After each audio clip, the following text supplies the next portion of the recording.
Forum Borealis Paradigm Expansion. Greetings from the north and welcome to Forum Borealis and another episode of our series From Solomon's Temple to Arcadia. Today will be somewhat of a niche program, but to those who follow this thread it will be a mind blower. For the first time in history we may actually be in a position to determine who was behind the Rosicrucian Furor, the Shakespeare project and the Oak Island mystery. Our guest tonight is the Scottish engineer Paul Lappin, who stumbled over a covert project involving artisan craftsman woodblock carvings of the mythical Green Man. Due to his massive experience of 21 years in the field, working in the oil, gas, nuclear, LNG and power industry, both as a teacher and a pipe engineer, he has a natural ability to easily recognize angles and trigonometry that has allowed him to uncover geometrical and symbolic codes connecting different mysteries, pointing to a group of people who mark their publications over time and at different geographic locations. To boil it down for you, there is a specific block used at various alchemical and esoteric publications that Paul calls block C. This unique block is the only one with actual damage. Many have missed ink and parts removed, but this one block is actually cracked. This block appears full and in good condition from 1580 up to 1600. Then, from 1600 to 1605, it has a very large crack in it and is used exclusively in Shakespeare publications, all with that damage. Then, after 1605, the damage is gone mostly up to 1610. Then, to 1650, there is no damage at all. It's back to its original. This doesn't make sense. Who keeps sheets printed before the damage was suffered and uses them in specific publications? Who keeps sheets of papers for 50 years? The rest of Block C is used by the very same person Daniel Ronnstam has decoded to locate the Oak Island X. Other famous names also use Block C, like John D. Someone in the know is using this all the way up to 1890s, where the trail so far stops in Lyon in France, with a very interesting publication containing the Green Man, the AA and the pan carving found in Bacon's work and the King James Bible. This is just scratching the surface, folks, so sit back and enjoy while we embark upon this hitherto overlooked and groundbreaking journey. Welcome to Forum Borealis, Paul. Thank you, Al. It's a pleasure to have you on. Thank you. I must warn you, people who listen now, most will probably not recognize the importance and significance of our guests' discoveries and investigations, because it's such a narrow subject, this. Yeah. So today's program will be for the select few. But for those people, you'll realize that this is cutting edge work here, and it helps. I have to say, it helps if you're familiar with such topics as the Oak Island mystery, Rosicrucians, Knight Templars, the Shakespeare authorship controversy, and the codes in Shakespeare manuscripts, and Francis Bacon. And you know, we've had some shows about this already. We've had first Petter Amundsen, yes, who presented his groundbreaking discoveries about the codes in Shakespeare, how it's tied to Francis Bacon and a few others, how this leads to the Templar treasure in Oak Island and a lot of that.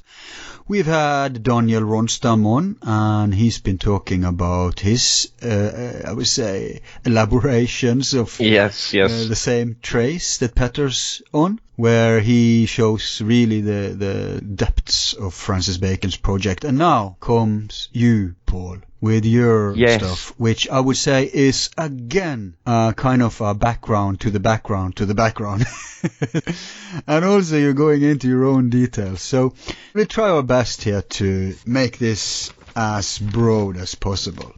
Now, the first question, Paul, has to do with how you came into, how did you discover this mystery? Well, it's quite hard to say. I think, like most people, we would watch the History Channel or Discovery and certain things would take your interest.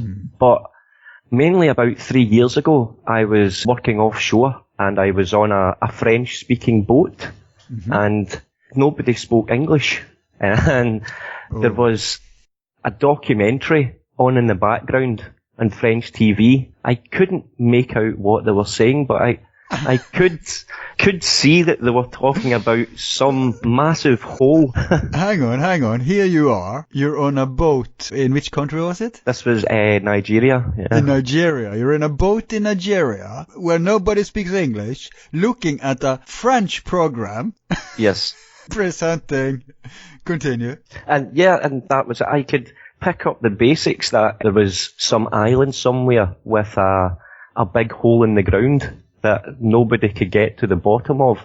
But what took my interest was the water traps. I could understand the illustrations and the movement of liquids under pressure is basically what I do for a living. So it took my interest. When you're offshore, you work and sleep, and the internet was very restricted, but I could do a little bit of homework when I was there, but that's the time when it really got my interest, when I seen this documentary. I couldn't tell you the name of it, but it was an eye-opening thing for me. Probably one of those many yes Oak Island documentaries out there. Yeah, there's no shortage of them now. No. And some are decent though. Okay, it piqued your interest because you already had the professional knowledge to recognize the significance of what you were observing. Yes. And at this point you knew nothing about Rosicrucians, Francis Bacon, Shakespeare? Nothing. Okay.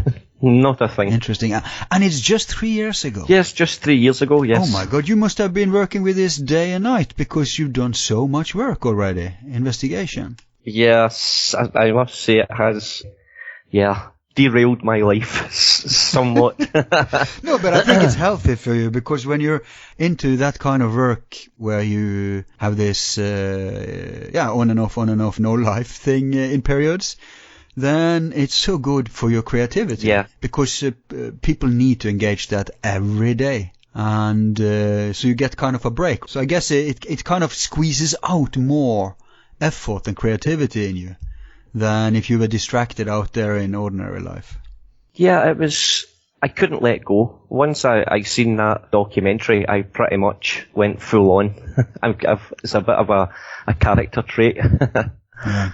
So your predecessor, so to speak, Petter, he used to be a mason. He's a lapsed mason. So often many people who already have a background or interest in these mysteries already are those who will engage themselves because they have a predisposition to understand what it's about, right? But it's even more impressive when people like you pop up then, who just recognize the mystery.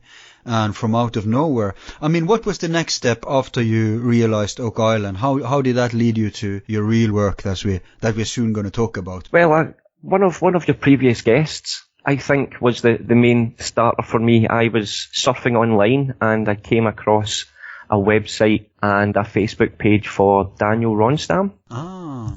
The Oak Island Project, yes. Yep. And I started conversations with Daniel. Yes, he was the lead for me. He was quite willing to share information. Now, this was 3 years ago, and Daniel was very busy, but it was really... And he had hardly started himself at that point. He was very fresh himself, because I think he's just 5-6 years into it. Yes, but I think he had a good idea of the direction his work was going, and he was always quite keen in giving me pointers, and I think I decided early that his information that he provided and the background, that the Rosicrucian side of things was something I really had to look into for myself. It was Daniel's influence that really got me started. Yeah, so he was the first who gave you a substantial connection between the Rosicrucians and Oak Island. Yes, and I must say, when you first begin this, it's all about interpretations, and my interpretations were very basic. But he still gave me the time, he still listened, and helped me along. Did you discover Petter's work early on? Not until much later. Oh, okay. I actually had no idea. Now, you're coming at this a novice from the beginning. Yeah. You don't know about all these people, and I didn't come across Petter's work maybe for about quite substantial amount of time, basically. Yeah. Yeah, because it's the novice prerogative, so to speak, to not knowing how to distinguish between, should one say, stuff of importance and stuff of less significance within a field, right? So the first thing a novice does is to try to sort out the information out there, distinguishing between fool's gold and gold, so to speak. So yeah, I get it. So at some point you did obviously discover Petter's work too. Yes. So what did you think about that then? When I heard about Petter, I was quite far down my trail, and I realised that, wow, there's somebody else doing this. And when I went to his webpage, I actually presented a couple of preliminary findings. What was good about it was Petter brought me back down to earth quite quickly. The help and support that I received on his page is something that I still use today. Good. Petter's work is amazing. Yeah. No, remember, he's bombarded with hypotheses from all kinds of people. So I think his default position should be to be critical, because if all the enthusiasts who bombard him with wild ideas, if they apply that filter and they don't come back, good. More fools go out of the way. But if they apply that filter of criticism and it still works, well, then, like you have realized, is actually to your advantage. And another thing, Petter is very skeptical, even to his own work. I think you need to be. Interpretations is, it's hard to explain it. When we don't have answers, all we have is your own experiences. Sometimes it's too easy to put answers down based on what you've experienced before, and it seems logical to you, and you need somebody to actually say, no, this isn't right. You understand it? Yeah, as long as they substantiate the rejections. I mean, everything has to be examined and tested and tried, right? The scientific method. Yes, I'm glad I came across. There is a massive community out there, especially now. Really? And all the various Facebook pages and support groups. Yeah. There is a lot of theories out there. Yeah, you mean concerning Oak Island or concerning the Rosicrucians or? Both. Yeah. But Oak Island is the mainstay. Yeah.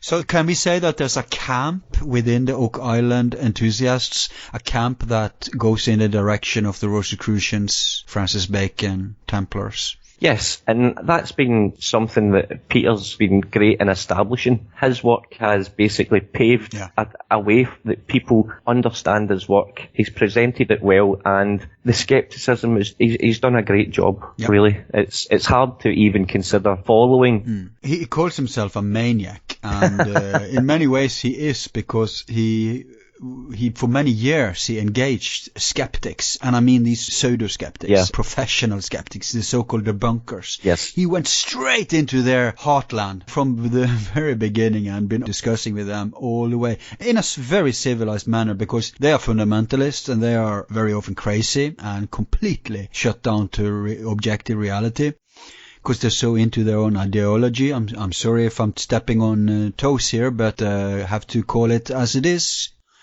And I'm not dissing skepticism or genuine skeptics, by the way. No. But, of course, you can always find a comma here and a detail there. But even so, they haven't managed to debunk his stuff as of yet. They've tried. And I think Petter did that very deliberately in order to get through those filters, because if even people who have as their whole sole reason for existence devoted to deconstruct some hypothesis or findings or whatever, if even they, are into this professionally can't do it, then you're on solid ground. So yes, I see why you appreciate also the earthling from Petter. But then I wouldn't take away from Daniel his contribution to the field either. Exactly. Just Daniel has been a little bit more reserved and quiet throughout the years. I think his scepticism will come very soon. I think he will have to face the same as Petter. Yep. At some point, he will have to. But I've got faith in Daniel's work also. Oh yeah, I think it helps that, remember, Daniel is a scholar, so he's used to that bullshit. Yeah. No scholar can get by without facing criticism, so... Fortunately, one of the good things within the scientific method. Yes. And I have to say to my listeners, they may think now that there's been an overdose of programs on this topic. But first of all, no, we haven't even scratched the surface yet, people. I agree. But second of all, we don't have these talk shows on these topics just to find something to talk about. When we pick stuff like that, it's because, one, it has to be something worth spreading, worth mentioning, worth investigating. We're kind of on the same page as TED Talks here. Only we find the censor stuff, the less known stuff. Yeah. And you're perfect because your stuff hasn't been very much presented yet. No, I think that's down to me, myself. I'm just too busy. And your circle, right, of cooperators, yeah. So if we can contribute to helping get that into the light, as long as it's worth it, then that's what we're here for. And I have to say, before we now start with the meat, I'm sure, pretty certain, and I've been interested in the Rosicrucian thing for years, but I'm pretty certain that this work you're presenting, you and your people have decoded. I know that you're heading in the direction of Oak Island and all that, and I don't know how far you've gone there, but what you have done, even maybe inadvertently actually, is that you've traced members of the real Rosicrucian Brotherhood. Those people who are behind it. Well, I think so as well. It's the information's there. It's up to people to... The topic is huge. Yeah. It's one man. If people are willing to come to me and offer their help or try to disprove it, then I'm very willing. I'm looking forward to it. Yeah, a joint task, a crowd task, because these people who design these things, they were geniuses. Yes. I mean, we can't even hope to compare. So the more the merrier. But let's get into the juicy stuff. Let's start with the legend of the Green Man. Okay. And the Rosicrucians. And the fact that the Green Man mystery has something to do with that. So let's start there. What is the Green Man, Paul? That is quite a large question. I know. People throughout history have tried to nail the Green Man down to one term or one expression. I don't know if that's possible, but the Green Man is a representation of, whether it be a foliate head or some kind of representation of nature. It's throughout history. It's hard to bring it down to one category, but people generally believe the Green Man, which would be some kind of head expelling foliage from various orifices, as a kind of symbol for rebirth, a cycle of growth. And each history and each faith has some kind of adaptation of the Green Man. When the way I'll talk about it in the Christian kind of ideal is relatively new. So it's hard to... So it's all over the world? Yes, it is. It is all over the world, yes. And it's often associated with trees, isn't it? Plants and trees. Well, anything of nature. Sometimes I've even seen examples of, I think it's Osiris from ancient Egypt, and that's the corn god with the green face as well. Anywhere where there's some kind of respect for nature, they have their own Green Man or version of it. And I remember, I know a guy who was many years ago fascinated about the Green Man symbol and myth in itself, without connecting it to certainly not to Oak Island, and I don't even think he connected it that much to Rosicrucians, though alchemy for sure. Now, we can't go too much into the Green Man thing because it's so big, but let's just agree then that this mystery, the approach we could start in so many directions, but we're gonna try to present it through the Green Man first. So let's just then agree that Green Man in our take today is about a symbol, a depiction of a face, and this face pops up in different places, and that's where we're going with this. So it's connected to the alchemical especially, and the Rosicrucian, and what time frame are we discussing here? 17th century? Well, probably from about 1575 is about the first time I'm going to mention the Green Man. And you're talking up to maybe the end of the 1600s. Right. For now. It does go further. Okay. But that's a story for another time. Okay. Well, we had scholar Tobias Schurten on recently. Yes. And I regret I forgot to ask him some very important questions concerning this topic. But he talked about Tübingen, obviously, as important here. Now, yes. This time frame you gave already shows us that we are talking about the same time as the Tübingen circles were active, as the Rosicrucian Brotherhood were known, as the Shakespeare area, and Francis Bacon's time, and actually all the way up to Oak Island, Thomas Bushell, who went away. All this stuff is probably new for most of our listeners, but if you have the sense to listen to these programs in the right sequence, the way we sorted them in the playlist, you would already know some of these things, and then it won't be that much new information, so much exotic details that overwhelms you. Then you would easier connect with the bits, the puzzle bits, how they are pieced together here now today by Paul. So, okay, you can take it from there then. We have this Green Man. What did you discover regarding the Green Man? Well, the discovery of the Green Man was something that was helped along with Daniel Ronnstam, if I mention him again. Mm-hmm. We were both working on publications, and I think Daniel had already recognised the fact that certain publications contained a woodblock print of a Green Man. I noticed that also the publication I'm working on had a similar Green Man also, and we decided that we should take it further and we should try to find more examples and see what we come up with. So basically what happened was that you just discovered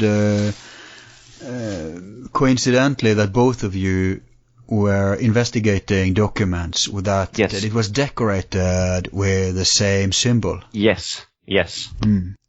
As we call it, I think it's a tail print, they call it, a woodblock carving tail. You find it at the end of paragraphs or the bottom of pages, and we took it from there. We realised that there was something, it was turning up in too many publications that we felt were related or important.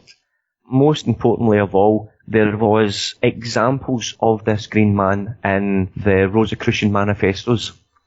Wow. Especially, yes, and we decided that, okay, let's have a look and see what we can find, but I had no idea it was going to take over my life for the next 3 years. And who knows, maybe the next 30 years too. Yes, I see it's going to happen, yes. Yeah, but before we go into the details of your findings, let's start with the Green Man. What anomalies and clues and fascinating phenomena did you notice regarding then how this Green Man popped up here and there? Were there any pattern to it? Well, it's a lot of eye-straining work. You're constantly looking through publications, page by page, thousands of books, and you begin to notice that woodblock carvings they're a work of art. The people that's created these have put a lot of time, effort and money into creating these. That's true. Certain publications, you'll see a woodblock carving, and then you'll never see it again.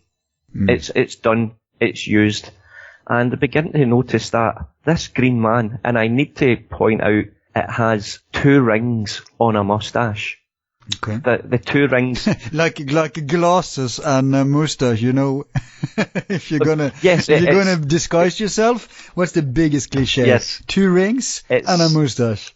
Yeah. Yes, that's the difference between what people would say as a green man. It has added 2 rings, basically, and this 2 rings is, I could find green man examples in publications all day long. Yeah, because the green man always have beard and moustache, doesn't he? Well, in the green man, it's not a moustache as such. It would be foliate or growth. Okay. It would, but in this carving, it's distinctively acting as a moustache. Okay. And on this moustache, from the left and the right hand side, we see 2 identical rings hanging from this, and we decided to focus in on this exact carving. And it wasn't long before I kind of realised that this was going to be huge. I think in the end, I have discovered around 14 different examples that share the exact same characteristics. During my time of hunting for these, I have never seen another woodblock carving that has been prolonged, but recreated again and again. When a woodblock carving's used, it's basically finished. We don't see it occurring again and again. Maybe some, but this one has been purposely recreated. Slight differences. That's when I realised that it was going to be quite a task. I think to date, I found, with help of some other people of course, we are up to about 270 examples. Wow. Yeah. In what time frame are we talking here? Between 1575 and about 1690. With some additionals, with some later additions appearing maybe up in the 1800s. Okay, so you have this very particular, very detailed symbol, just to make it crystal clear then, this face. Yes. And you see this pop up here and there in a time span of 150 years. Yes, roundabout, yes. Yes, and you see that pop up in the same areas? Just, well, once we got a spreadsheet created, it was quite, well, I'm not going to say easy, the spreadsheet was quite a large task, but we could filter the results, and we could see where certain green men would appear. Right. And then they would travel to another city or another country, be used in a publication, and then it would travel somewhere else. So it was like a chronological unfoldment. Yes. Like, let's say it was one man who traveled for 150 years. You would see a pattern. Yes. He wouldn't pop up to 2 opposite sides of Europe at the same time. No. Ah, interesting. Well, maybe in some cases, and I'll explain why. When I finally agreed upon, I have 14 different blocks, all showing the same, but slightly different. And what we did realise quite quickly is that when some sheets are printed, we can actually see, perhaps you could call it missed ink, or a fault in the print. This fault was duplicated again and again, and it was turning up in different parts of Europe at the same time. Right. So we regarded this as sheet cancels. Sheets that were printed at the same time and sold off for mass use. It's a business. So It was treated as like a business. So, but what made it easy is having all the blocks and having them lettered. So we knew which block was where at what time and what damage or missed ink it has. So we can quickly score off lots of duplicates where the same sheet has been printed maybe 100 times or 1,000 times. Yeah, then it's mass production. That gives us no clues. No. Yes. So especially what I would call Block A. So exclusive prints. Yes. But it didn't take long to realise that certain blocks were more important than others. I like to think of it as a camouflage, to be honest. hidden in amongst lots of examples. This is where the more interesting information and certain characters came forward from the spreadsheet, and we were able to focus more on specific blocks. It's important to even mention that even the Rosicrucian manifestos have 2 different blocks of the Green Man. Wow. The same picture, the same 2 rings on a mustache. Yeah, I'll actually go into details with you later about that. I've noted that for our talk. Yeah. But first of all, I have to commend you for that clever detective strategy there about making that spreadsheet. It's when you have the bird's view, yes, that you can actually discover patterns that otherwise would be inconceivable. Now, would one say that in alchemy and in Rosicrucianism and in many, in fact most arts of the esoterica and the liberal arts as it's called, yes, sometimes if I want to bring attention to something, one makes quote-unquote mistakes. Yes. Now I'm talking about so refined errors that they are not errors. Like Jola Sigmund, he's a typographer. He knows how they made it back in the day. He can reproduce that in his own workshop, and he's by the way also an architect, and he's also a quiz master, an expert in codes, and a chairman of Mensa, and one of the most intelligent people in the world, as they say.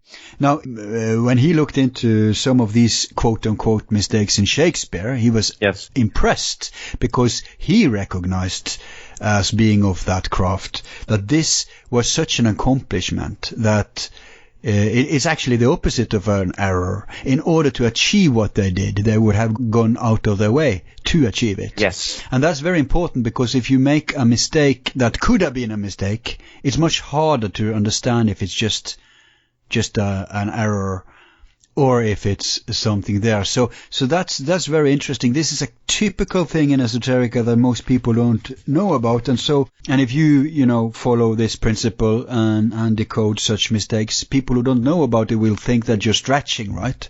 That you're over-interpreting. But what you're really doing is to follow the clues as they themselves wrote about and said how you should do it.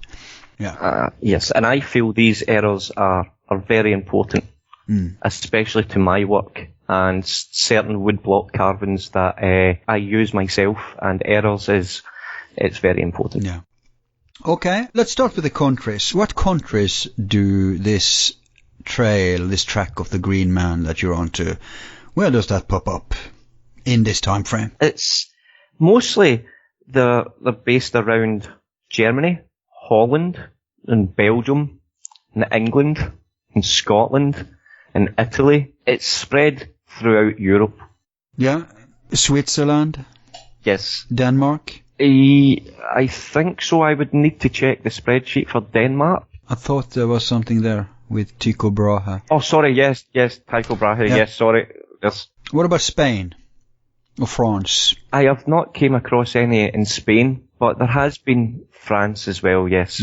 Okay. Because the reason I'm pressing you for this is that these are the countries that have been associated with the Rosicrucian movements, primarily.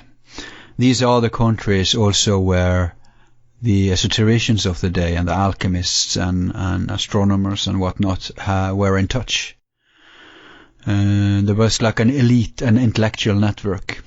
Yes. We mentioned Tübingen. I think that's rather important. Did you find something connecting it to Tübingen? Well, it's mostly the print houses around Frankfurt and things like that, where these people would have their works printed, and that's mostly where it takes place. Some in Berlin. It depends where the print house is. Might be Leipzig, and yeah. So Germany, as is central for the Rosicrucian movement, is also central here. Now, I want to ask you a little later about the names and some of the documents or the type of documents that this pops up, because if we can nail the geography, the time, the people, and also which work of all the things published back then they choose to put it on, then we have so many clues All we then need actually is people who knows about these people, like historians or people who are experts in esotericism or Rosicrucianism, etc. Because then you just need to fill the blanks, and as a detective, the picture kind of paints itself. But before we go there, I want to start with the Rosicrucians. We had an entire show with Churton on the Rosicrucians. Even if people know about the Rosicrucians, it doesn't hurt to repeat what that fuss is all about. So let's start there. There was these two publications that came out. Yes. Suddenly in Europe and caused a lot of furore. What was those documents called? The first manifesto, The Fame of the Fraternity of the Rosicrucians. This one published anonymously, of course, or speaking about how they could better themselves and better the world around them. I really advise people to go and have a good read at these documents, because at first read, it really sounds quite spiritual, and sometimes there's some attacks on the church and things like that. Mm-hmm. But with the more background and the more information you have, you begin to read between the lines, if it were, and you get the feeling that they're talking about more than just a political change in the landscape, which is what they're hoping for, a more open environment, if you will. An intellectual revolution, right? Yes, pretty much. A great instauration. Yes. And the second manifesto, the Confession, really goes into some great details about how the Rosicrucian fraternity is looking for new members, if you will, what you should be doing or what you shouldn't be doing to draw their attention. There's so many references there to what I would like to say connects to, how can I put it without making it sound like treasure, but something's hidden from the eyes and it's just below the surface. When you do the work or you do the labour, this will be revealed to you, basically. Yeah, the manifestos is a great place for somebody to start. They've been translated. Yeah? No, go on. They've been translated into just about every language, so the information is there for people to look at. And these documents did cause chaos, basically, around Europe, between people claiming to be a brother of the fraternity or bashing them. Yes. Ridiculing them, attacking them. Both sides. Well, the politics was quite hard line, talking about Reformation and things. Yeah. They were looking for them to burn them too. Yeah. It didn't take much to spark somebody's interest, I don't think, because the printing presses were the propaganda of the day. They were controlled. You basically had to toe the royal line or the papal line. Yeah, the papal line, or you suffered their wrath. So a lot of documents were printed under pseudonym. There's one in particular, a Daniel Mogling, and he printed in Tübingen, and he has been an inspiration for me. He is where I focus most of my starting point from. Yeah, Mogling, yeah. Yes. He's, all this you're talking about, the Rosicrucians, that also applies to alchemists in general. Yes. This was how they did it. They spoke between the lines, they talked in metaphors, they cloaked everything. I think they had to. And people today don't understand that. It was a completely... Yes. It's not just because they had to, because you see the same thing throughout history, even when there's free thought, mystery schools, they always do this because today we live in a world where everything is superficial, everything is apparent, everything is on the outside. I mean, it's a caricature, it's dumbed down, we live in a parody of a civilization. But back then, the norm was that you had to search for something, you had to refine yourself, you have to be worthy, you have to prove, it's riddles, it's something you have to achieve. You can't just get it in your hands. Yes. And especially in alchemy, because, they wanted to make gold and stuff, and the most primitive just wanted to enrich themselves. So, and we're talking about also the thin line between science and spirituality. There's stuff that can be abused. I mean, the atom bomb is in a way a final consequence of alchemy. I did try to disconnect myself from the spiritual side of the Rosicrucian manifestos, and I tried to keep that separate. But the irony is you can't, because when you sit down and you come into this investigation energy and you decode stuff, you're inspired, you're working creatively, you are refining yourself, you are becoming just your eye for spotting stuff, your ability to see patterns, to connect things. I think this is a discipline that refines you. Thank you. Yeah. It's like a cultivating thing. These two manifestos, by the way, when did they come out? You're really talking the early 1600s.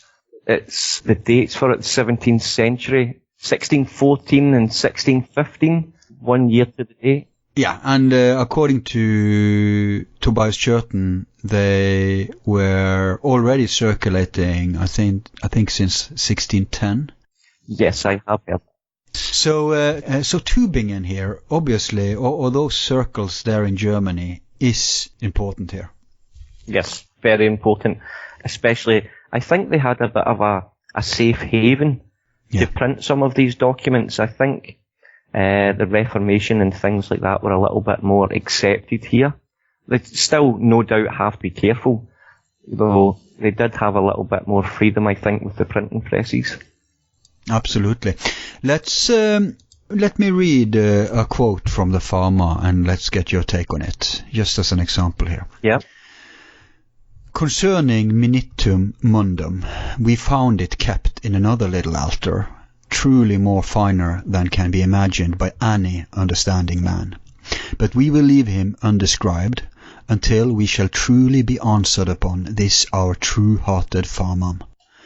And so we have covered it again with the plates, and set the altar thereon, shut the door, and made it sure with all our seals, besides by instruction and command of our Rota.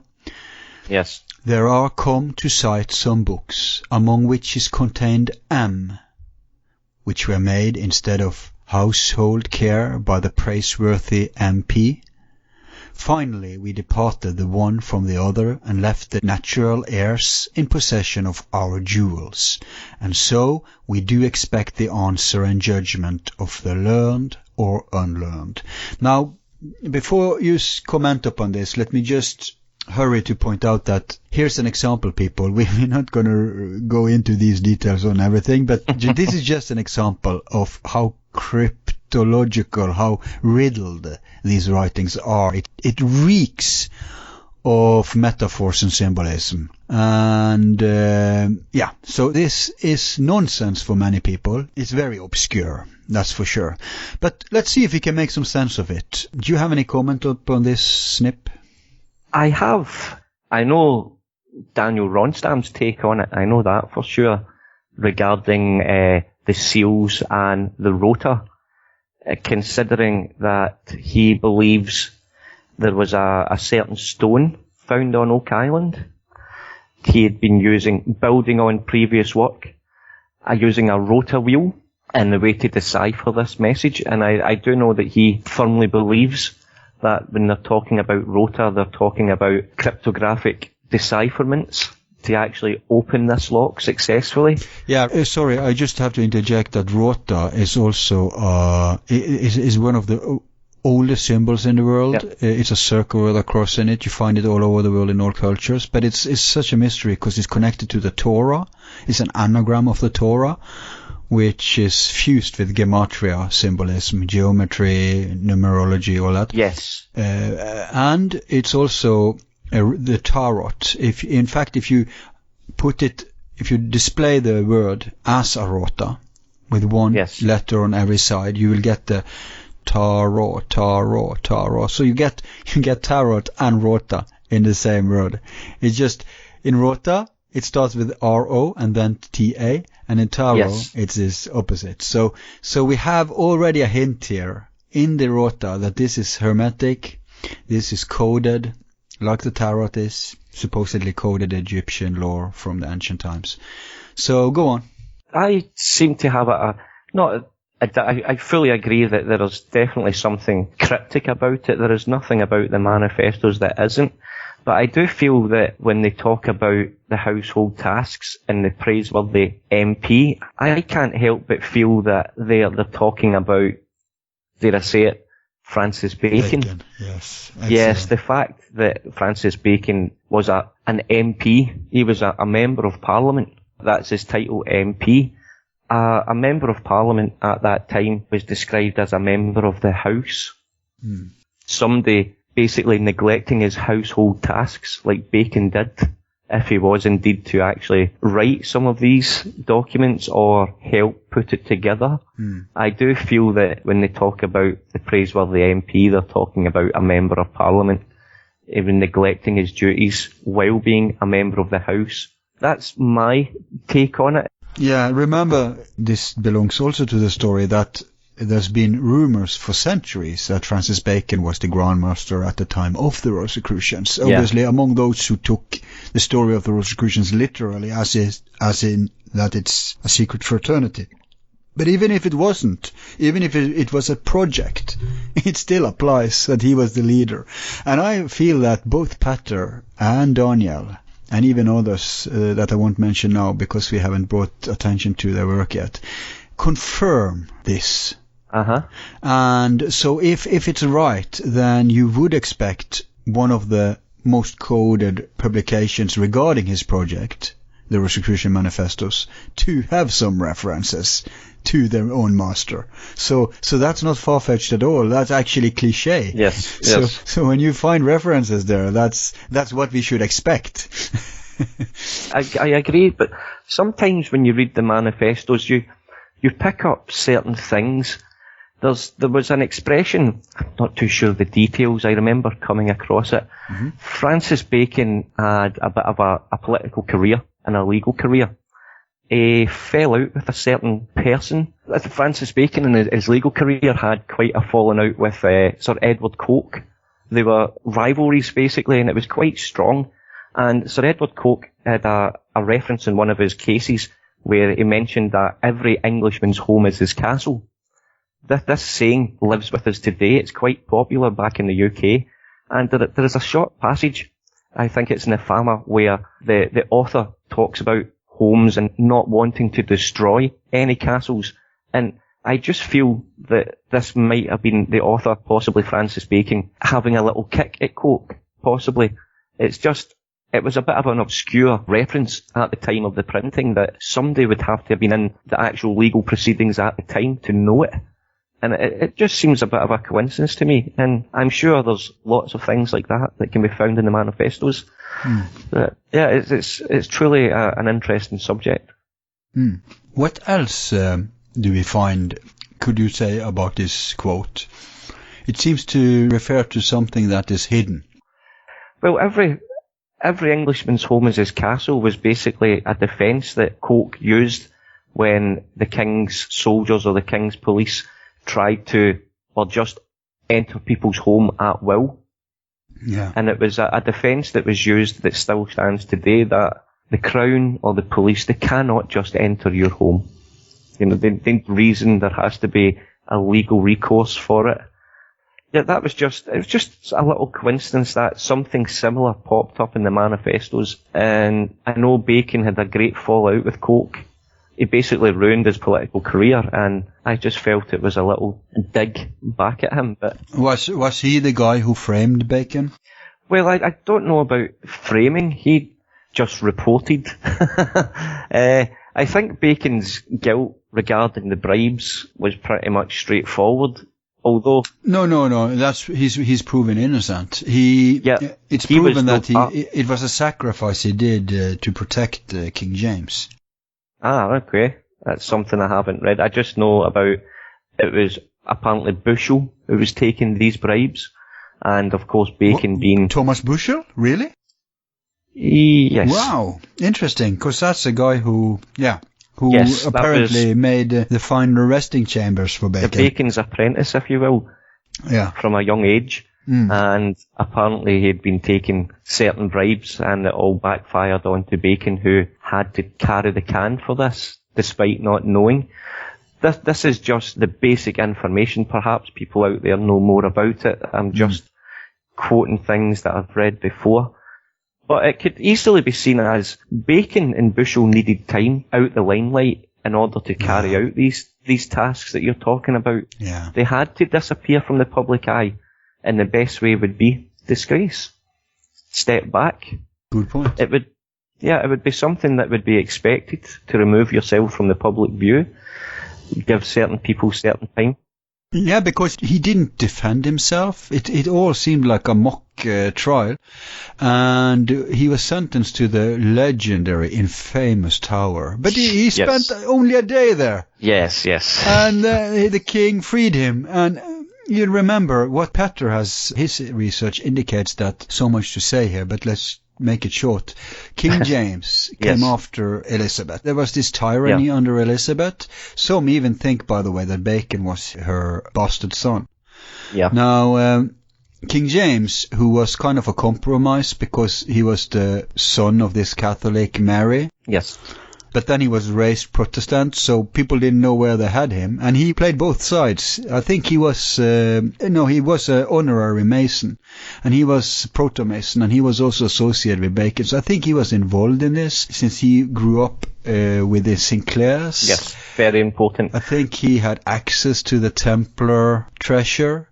I think it was bestowed upon him, not to Elizabeth, but to him, from the Scottish Royal Mason line. Although they weren't Masons then, but Proto-Masons, Templars, whatever. And I think that this is just from the research that you and Daniel and Petter has done, but it also accords with history, and that the artifacts that may have come to Bacon, that Petter has indications of, comes from James, as Petter has discovered. And then, yes, so he frees him. Now you can work with this project. That's so important. And they do even state that to sacrifice the mundane, like what happened to Bacon, that's the ultimate initiation. That's like Christ on the cross. So he was a rich man, he was a famous man, he was a respected man, and then everything fell apart.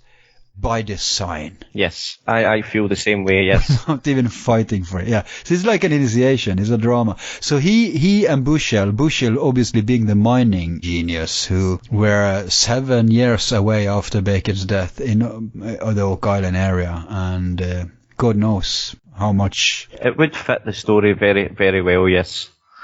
I'm convinced that the Templars were there before the Bacon project, and that the Bacon and the people just elaborated on it. I like to think that also, yes, and some of my later work allows me to believe that because of stuff that I found, yeah. Good. Unlike me, you have to be, you have to make judgments where the evidence points. I can sit here and expert guess and speculate based on your guys' work. That's my prerogative. But you have that anchor of, the research. But that's good that it points in that direction.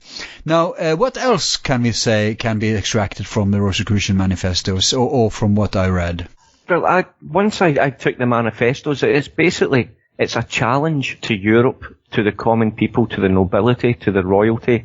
It's actually a challenge to find these people. They're laying a challenge out for people there to actually expand their knowledge, go and search for this knowledge. And you need to think, where do we start? They talk about there's a catalogue, if lack of a better word, will be released or presented soon, where these books will be combined or collected. And I like to think the catalogue that they're talking about is the spreadsheet. And because the green man of the two rings, I feel, binds it all together. And I'll be happy to share some of this information today. Yeah, we will link to, if we don't manage to make a clear outline of your discoveries and your research today in this conversation, and it is hard because we don't have enough time to do it, and also we don't have the visual aid, but people can go to our presentation of you when it's up on our website. Okay. And they'll find a link at least to your Green Man presentation. Well, I have been working on a website and a book. Cool. And I will be remodeling my Facebook page. And I do intend to give everybody free access to this spreadsheet in order to help fill it. By no means is it finished. I truly believe. No, but we'll link to everything, Yes. so people don't have to worry about that. Okay. Now, they talk about this to go on this quest and find the Yes. tomb, don't they? Yes, it seems to be all about Rosicrucians basically finding their predecessors' tombs. They seem to talk about they're all hidden from each other. And that every brother should make their own tomb or something like that? Yes. Seek the kingdom of heaven. And all the rest shall be added on to you. Yeah. And I'm immediately thinking of the new templum. The new temple of Jerusalem that Petter argues Yes. is made. And I think the Templars made it. I don't think Bushel and Bacon and those guys made it. I think they may have made the water traps or elaborated on stuff, maybe the dam. Okay. But I think the original templum, the new temple, the foundation, is on Oak Island. Petter makes such a good case for that. Yes, it has done, yes. And that would be the kingdom of heaven. In my later work, it really, for me, it solidifies Petter's ideas as well, the information that I've managed to extract. But this is basically about the Green Man, and we'll stick to that. Yeah. So we have this green man popping up on the prints of these documents. Yes. Okay. I want to know if you've looked into stuff like who in those areas where it pops up that we know about, who was associated or rumored to be a part of the Rosicrucians, or who we knew, even if they weren't, but who were in touch with essential people like Bacon, or people who was associated to alchemy, the usual suspects. Yes. Who do we know in England, Germany, Switzerland, and not just in the countries, but in the towns where it was printed? Yes. Could have an access. That's one question needs to be looked into, and you'll tell us if you have. So a list of the names and how many, and also what kind of publications were this stamp, this mark put on. Yes. So the people who were the authors, what kind of documents was there, stuff like that. Have you looked into this? Yes, quite deeply, yes. I've got quite a substantial database now of information. In fact, I've actually had to get a historical researcher to help me along with this because it just takes my whole life, really. Yeah, more help, the better. Absolutely. So who have you found to be associated with it? Well, it's important for me, I think, to begin at the start, to let people understand why this Green Man was important to me and the information that came from it.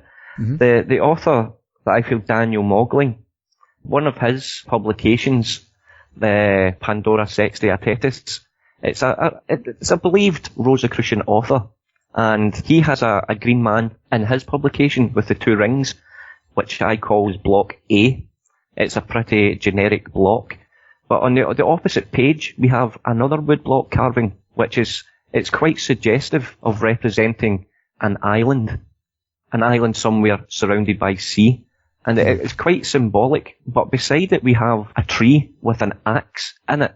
And we have what looks like something in the shape of what people believe is an island cut from this tree. A very clean, flat wood block. And it's surrounded by various expressions like errors and opinions. And it was looking how close proximity to this Green Man and this, what I interpret as a clean wood block that has just freshly been cut. And when you look closer into this adjacent carving, you begin to see that there's actually, the tree is dead, but it's blooming again. Going back to the Green Man carving, the face is actually coming out of what I like to say, a blooming flower. Something's in bloom and the Green Man's face is coming out of it. But when you look closely at this adjacent carving, you see some of the roots of the tree making its way into this block, and it's cracked. There's a large crack in it. And this block has two distinct crack kind of locations. And it was then that I thought, errors, there's something that this carving has a relationship to the Green Man in the next page. What is he trying to tell me? And it was then that I kind of had the idea, what if the error it's talking about in this adjacent woodblock carving scenario can help me refine my search to the Green Man? Because literally the Green Man appears all over Europe. There's basic authors like Tycho Brahe, as we spoke before. And Brahe, he's a famous alchemist, scientist, astronomer, astrologer. yes. He's also been associated with the Rosicrucians. Yes. Even though he's a little later. Yes. Well, like, Tycho Brahe is quite fascinating because he has his green man also. I think it's block G, that as I call it. But in one of his publications, he actually has a new block H, which originates from him in one of his publications. And it's quite funny because Tycho Brahe has got quite an elaborate moustache. He had? Yeah. And this new Green Man block that originates from his publication has an over-embellished moustache with 2 rings. So you can see he's perpetuating this. And these people are really educated. And it's worth pointing out that Tycho Brahe was really close friends with John Dee. The famous... Yeah, the famous alchemist, magician. Yes. And he was also the original Agent 007. Yes. But in this regard, I think it's important to note that he was also the mentor of Francis Bacon. Yes, yes. What's important is John Dee has actually got a publication. Well, it's not his publication. It's The Ground of Arts from 1582. This is not the first edition of the book, but John Dee added his mathematical works to this book. This contains a green man called Block C. Block C is the important block for me. Out of all the blocks that I've found, Block C is very interesting. It's here I focus and talk about with you today. That it doesn't end there. That, like, the green man originates with, how can I put it? It's a second. About 1575, something like that. And it's, how can I explain it? The printers are quite important as well because they basically had the money. And one of the first green man starts off from a person called Christoff Rab. Later changes his name to Corvinus. Rab is basically German for raven. It's important to note that in the manifestos they talk about their names will be identified with the initials RC. Yeah. And this is one of the very first Green Men publications that I've found. I don't think it's a coincidence that this is a person's initials. It carries on from there. We have... So hang on, RC would be the initials of this Raven guy? Yes. Christoff Rab. That's CR? Yes. And then he changes it to Raven? Well, Rab is basically the German for raven, and he Latinized it for Corvinus. Corvinus. So that's a C again. Yeah. So you can find his name printed Rab Christoff in most of the books, right, which is commonly known as Corvinus. That is RC. Yes. and it's just one of those little things. And the next step that we find a green man in would be Gerard Dorn, and he reprinted lots of work from Paracelsus. And it was Christoff Rab that basically published it. And Paracelsus is one of the people that I like to believe that started this Rosicrucian or the thinking of Rosicrucians. He seems to be quite an enlightened fellow, and most of the reading point to this.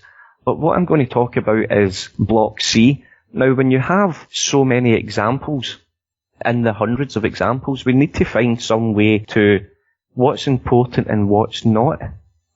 And what became apparent quite quickly was with many of the blocks, we find missed inks, or we find small printing errors where a part of the design has been left off. But one of the blocks, Block C, that I found very interesting was it was damaged. There was 2 locations on this woodblock carving that had sustained a large amount of damage, and yet it was still used. And I found this quite bizarre. So I really focused in Block C, and what I began to notice was that it starts its career off from what I've found in 1582 from John Dee, one of John Dee's added publications, The Ground of Arts. And it carries on through to, let me try to think quickly. We have Jonas Baptista Porter. I don't know if you've heard this before. I've heard the name. Yeah. Daniel Ronnstam takes his cryptography discoveries from a method in Baptista Porter's book. And he uses the same block C also. So that's kind of think, we're getting some really interesting names here. Yeah, I would say all the names you've listed so far are completely plausible as associated with the Rosicrucians or Bacon or what have you, the alchemical proto-Masonic esotericism of the time. Yes. So who else? We've got Thomas Middleton. There's Elias Ashmole, another alchemist. So what the point is getting, but this block C, about 1591, it was pirated, basically, in England for John Wolfe. I think it was printed without license, and he based... Oh, that would ruin the project, the intention.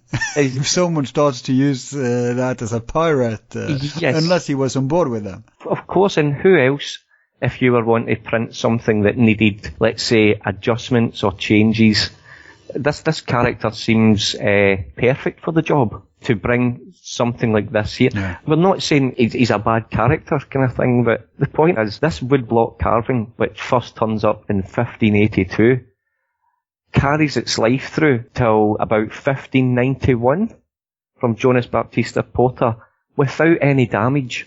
It's still perfect. There's no corruption to it or anything. And then all of a sudden, in the 1600s, in the hands of Valentine Sims, one of the quattros for Shakespeare, Much Ado About Nothing. Yeah. We see this green man again, but this time it's damaged quite badly on the right hand and left hand side. And this carries on through the 1600s from like the second part of Henry. It's still damaged. We've got the Ghost of Lucrece, it's still damaged. There's quite a few quattros where this is actually, the damage is sustained, it's still there. And then in 1606, we see another example of this same block, Sir Giles Glooscap. So why is it damaged then? Is that... No, I have spoke with certain printers, and once a wood block is damaged or chipped, that it's broken. It shouldn't be used. Yeah, well, you can't repair these things. They are under pressure for the print. So repairs generally break. It's not something that's done. But it surfaces again 6 years later with no damage at all. Wow. And so it's deliberate. Yes, and then we move on to 1608, back to Shakespeare again, in the Merry Devil of Edmonton, and the damage is back. That's interesting. And it carries on. Now, we're on to... Do you think it's signifying something? Yeah, yes, I like to think, like at 1617, it turns up in Scotland, in Edinburgh, in John Napier, and the damage is gone. It's still not there. And then it shows up in Antwerp, in Belgium, in 1628. There's only a small amount of damage on the left-hand side, and that small amount of damage is identical to the damage 28 years previous. And then it turns up in 1643, the same damage on the left-hand side. In 1644, it makes its way to Amsterdam with the same small amount of damage on the left-hand side, but nothing on the right. In 1645, it's still there with the damage on the left-hand side, but not on the right. So what we're beginning to see is that either somebody has made a large amount of copies of this and kept these papers for 45 years and then decided to print using these papers. Now, 45 years. That sounds quite a large amount of time for somebody to innocently store sheets of paper to be used.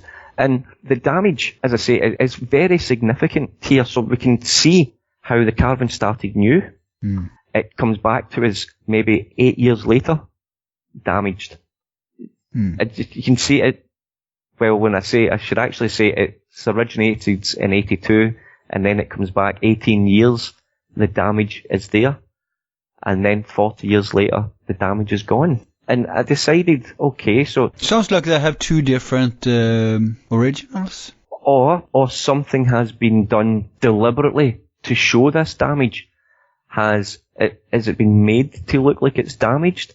Or has somebody honestly kept these sheets for 40 years maybe there was... Yeah, obviously they have, but I think maybe could they have two different, since you said it was impossible to fix the damage. So either they are faking the damage, or they actually have one which is damaged and one which is original, and they switch between them according to what they want to mark. Now, if you think a printing press, how do you repair a large chip or a portion removed from the carving? Under pressure, it will just break again. Yeah, that's what I mean. So that's why I'm saying maybe they have two different, one which is damaged and one which never was damaged. Two identical carvings. But yeah, because you just said that after 40 years it's suddenly repaired again, or the complete one. Yes. So that sounds like they have two different, or as you suggested, they may fake the damage on the damaged one. When I overlay the carvings to basically compare them, these are identical. You would expect to see small differences, some kind of difference in the creation. Yeah, because you can do that with others, right? Yes. You can see that easily with other carvings. Yes, I can compare them quite easily with certain programs. And if there was two carvings made, I firmly believe I would be able to see the difference in the two carvings. You would be able to spot it quite easily, because it's done by the hand of man. You would notice slight differences. Yeah, this is handcrafted. And these are exactly identical. And the names that we're getting here, when we start looking at, like, John Dee from the first beginning in 1582, he was actually, how do I explain this? Friends. He was friends with a certain Robert Dudley, the first Earl of Leicester. And I'm going to... This Dudley character, he's associated with the Masons? Yeah, I think most of them are from this time period. This is going back in the 1500s. And another poet, Philip Sidney, married into this family, and this is when never heard of. Philip Sidney. He was quite a, how do I put it? He was favoured in court. He was favoured by the Queen. He was a soldier, a poet, a writer, a critic, and a bit of a nobleman. If anybody had the money to help some kind of conspiracy or some kind of project, now we're beginning to look at some of the people that might be behind this. The backers. Yes. Yeah. And his relationship in marrying into this Dudley family is quite significant. What I'm going to put forward here is we come to another publication with Block C, which is The Defence of the Sincere and True Translation by William Fulk in 1583. This is no damage. This is still before it was damaged. He actually became Robert Dudley's chaplain, a man of confidence to Robert Dudley. And the story carries on. We've got Abraham Franks in 1588 with the same Block C, still before it was damaged. He dedicated his works to Philip Sidney. And then we can go again. We have Edmund Spenser, The Shepherd's Calendar. He was another playwright and writer. So we're starting to see people who was involved in the world of Shakespeare. Yes, there's a bit of a closed group beginning to appear here. Yeah. Now, he was part of the Tudor dynasty and Elizabeth and quite favoured. He drew a pension. Yeah, but Elizabeth was positive. She wasn't all bad. She was positive to some of the culture and art of the time and the theatre. Yeah. And you can go on with these connections, especially around Block C. Edmund Spenser was friends with Porter. We just spoke about him. I don't know if you're right. He was actually close friends with him and Philip Sidney. And he has a Block C user as well. So maybe they kept in the same group. They allowed each other to use these groups. So even by 1591, we're beginning to see a group of people like Porter, Philip Sidney, Robert Dudley, John Dee, Tycho Brahe. They seem to be in this circle of people, and then we get to like the 1600s. Hang on, you didn't say Daniel Mogling. Well, Daniel Mogling, he's in Germany at the time, at a later time. Okay, you're sticking to the British guys. Well, this is where Block C, basically, and then at a later date... Okay, that's where that's manifesting, I see. Yes. So, some of these circles, at some point in time, it's in the hands of a British circle, and then at a later point, another place in Europe among the same kind of people, same kind of circles. Yes. Well, this Block C originates in London and heads on into the hands of Shakespeare and his printers. Yeah, because the Green Man pops up in Shakespeare too, right? Yes, and it stays in... But does it ever pop up in Bacon's writings? Bacon has got no Green Man whatsoever in any of his writings, in any country, or in any translation, when you've got an example of... That's almost suspicious. Exactly. When you've got 250 different examples of some of the greatest authors, and they use some of the same printers as the printers that have this Green Man. So I find it very strange that Bacon himself, who never mentioned Shakespeare in his lifetime, doesn't have a Green Man either. Well, I don't know if you've seen the movie to Petter, but he covers the clue there, which they found. They found this book of Bacon's notes where there's tons of references to expressions that are exclusively Shakespearean. Oh, yes.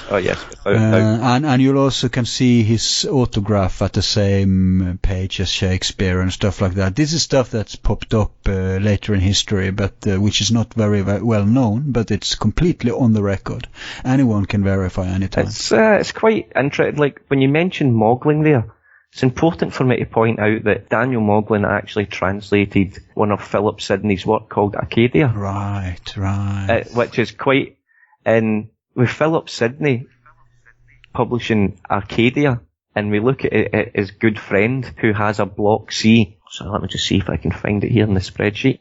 I have to inform people that, what they probably know already, many of them, but that Nova Scotia was called Arcadia back in that time. Yes. And Oak Island was called Gloucester Island after this Knight Templar or Mason, whoever that Gloucester guy was. But then you have also Arcadia as this central idea in esoteric lore and in ancient myth. This lost paradise, you have references to Arcadia in these famous paintings in Arcadia Ego. Yes. By the way, you know that there's the same kind of esoteric symbolism popping up in a few paintings in this period too. Yes. So we had Philip Sidney, who has Arcadia, and is his good friend. And this Arcadia novel is basically dedicated to Spenser. And we look at Spenser. He actually published a book with the Green Man, Block C again, The Shepherd's Calendar. So, in his book, Shepherd. Yes, is dedicated back to Philip Sidney. So we've got a connection between Shepherds, Arcadia, and I'm beginning to think, is et in Arcadia ego, I am also in Arcadia. And there is no Green Man specifically in Arcadia, but his front page is fascinating. There is the picture of the hog for Bacon, and we have one of the... Yeah, obviously, for those who don't know, Bacon is gone missing after his death. Yes. His tomb is empty, and most people think he has imitated literally the farmer, where he has gone and been buried as Father CR+C. This seems strange, this way of ritualizing, dramatizing through ritual or theater, so to speak, because the origins of theater was the mystery dramas, the passion plays. And so he has gone and done this literally, most probably, with the help of Thomas Bushell and his friends. And given the clues in Shakespeare, all this is why you should have listened to Petter or Daniel. But it is an important clue here, because then Bacon is also resting in Arcadia. It could be. Literally. It really could be. I think. Yeah, I dare entertain that thought. I do as well. Yes, I do as well.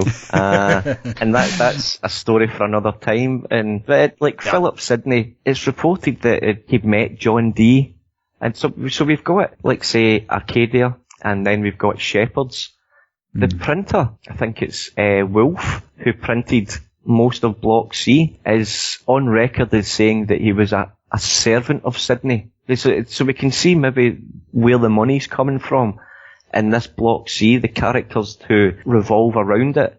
But while digging into this, and I would love to go on more and more about certain characters, especially when the block gets over to Europe, to Antwerp and Amsterdam. so far the block ends in Amsterdam, basically with Jonas Corvini, or Corvinus. So here's this Corvinus again. Later in my work, this is quite important. So it starts with a Corvinus, it ends with a Corvinus. It's, when you start looking into these names, it was mentioned in, I think it's Stowe's Annals in 1615, and this is a record here, and it mentions Sir Francis Bacon kept company with Edmund Spenser, Philip Sidney, and William Shakespeare. And this is in 1615 when Bacon and Shakespeare is still alive.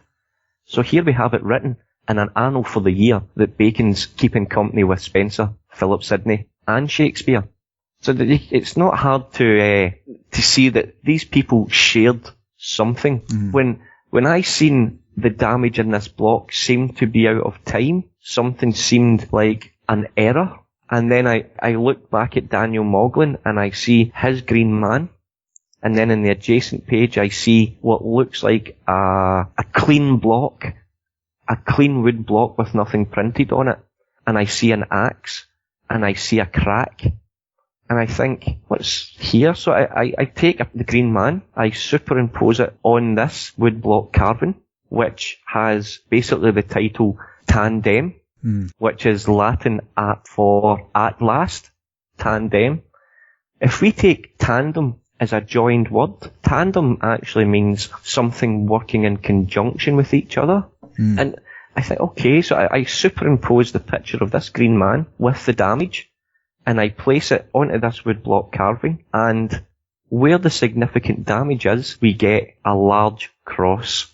And the large cross has a beacon light, like a guiding beacon light, hanging from it. I look to the opposite side, and where the small crack... I think people need to see this to get it. Yes. Well, you superimpose this onto this other carving, and where there's damage, there is basically an adjoining representation. There is a crack in the block, and there is a large cross where the significant damage is, with a beacon light with the words above it, at last, help. So I really feel that... That's what it says, at last, help. At last, help. Here's your help. Here it is. On the adjoining page, we have a Green Man without damage. And then we superimpose the one with the damage that circulated in the circles of the people we've just spoke about, and it lines up perfectly with this cross and beacon light. Wow. And I'm beginning to think, okay, this is... I really think I might be onto something here in the terms of that this block C is the important block, and the other blocks, A through to I, are not just merely camouflage. There are other important people and other publications like the Fama Fraternitatis and the Confession that has these blocks also. So I think people are meant to hunt these blocks out, look for the errors, and Daniel Moglen basically puts it in a woodblock carving and says, here's your help, here it is, try it. So you can read his... He was one of the earliest prints with the Green Man? Well, his comes in about 1618, I think, after the damage has been done. Okay, so he's the first... He's printed this after the damage block has started to repair itself. Why is that significant? Well, I find he's giving people a clue. He's actually saying, look, here's your help here, follow this. So now that, it's damaged, symbolizing then that something isn't complete, we need to find something. We need some help. Follow it. So basically follow this. Yeah, follow it, just follow that. Yes. But how come his publication is a map for the others then? Well, because it published after the damage of the 1600s of Shakespeare. It's only the Shakespeare Quattros that actually have this damage. So we've got a block that is perfect at one extreme, and then at the opposite extreme we have the same block not damaged, and they filter into the middle. So the only quote-unquote damaged printings are the Shakespearean plays? Yes. Wow.